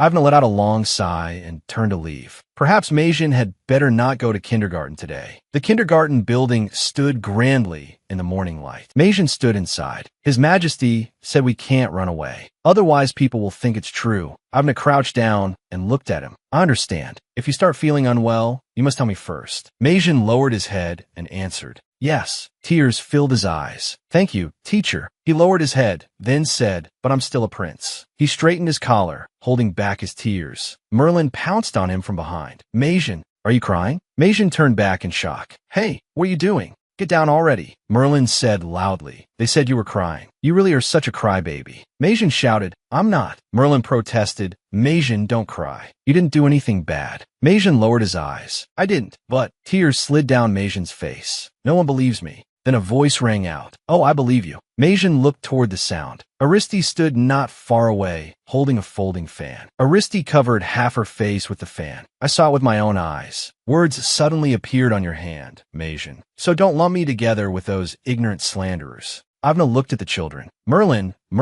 that's dangerous. The children were all standing on Majin's side. At least he could feel at ease at kindergarten. Then Ivna's gaze shifted. The pen Majin dropped. Ivna's eyes froze. Her pupils contracted. Wait, maybe Majin's teacher can. Borrow this pen for a moment. Outside the palace, an attendant announced to the palace, Your Majesty. Teacher Ivna has arrived. Beghid put down the document. Let her in. Ivna entered the room. Sorry for coming so suddenly. Beghid replied, it's all right. Teacher, what is it? Has kindergarten already ended? Ivna explained, I do have some overtime work, but her expression turned serious. I came because I have something urgent to report. Thank you for making time for me. Majin Gidhade. In the original story, he was always under attack. Countless fingers pointed at his silhouette. The nobles used every means available, even black magic. The peak of that persecution came during a diplomatic negotiation. Majin's pen hovered over the treaty. The phantom of a giant snake coiled around words he had never written, appearing out of thin air. It had all begun with a pen cursed by black magic. The negotiations collapsed because of the nobles' scheme, and now those nobles were acting as arrogantly as they had then. Ivna handed over a feather pen. Please look at this. This is the pen Majan used on the day of the exam. Begid took the quill and examined it carefully. Isn't this just an ordinary pen? Why would this happen? Ever since the incident, Majan has insisted that midway through the exam, he felt a sharp pain. Right after that, the writing suddenly appeared. Beghid held the quill. He told me the same thing. Ivna stated solemnly, so I suspect black magic. A sharp glint flashed in Begid's eyes. The outline of the distant palace blurred. Begid's voice rang out. I had expected as much. Ivna replied, as expected. Your Majesty noticed it too. Begid tightened his grip on the quill. I killed most of the black magicians, but those rats may have smuggled some out. Begid asked, Teacher, do you know why black magic is so vile? Because it brings suffering. He pinched the pen shaft, and that's only one part of it. It leaves no trace at all. There's no way to identify the caster. Ivna's thoughts raced. The palace servants, the gardener, the coachman, the cook, everyone who had been near Majan. The kindergarten staff, even the children could be suspects. A chilling coldness filled Begid's eyes. If necessary, he said in a voice as icy as a blade, I may kill them all. Ivna felt a wave of fear. Begid made no attempt to hide his murderous intent. Even if it's you, teacher. His words were like a knife driven straight into Ivna's heart.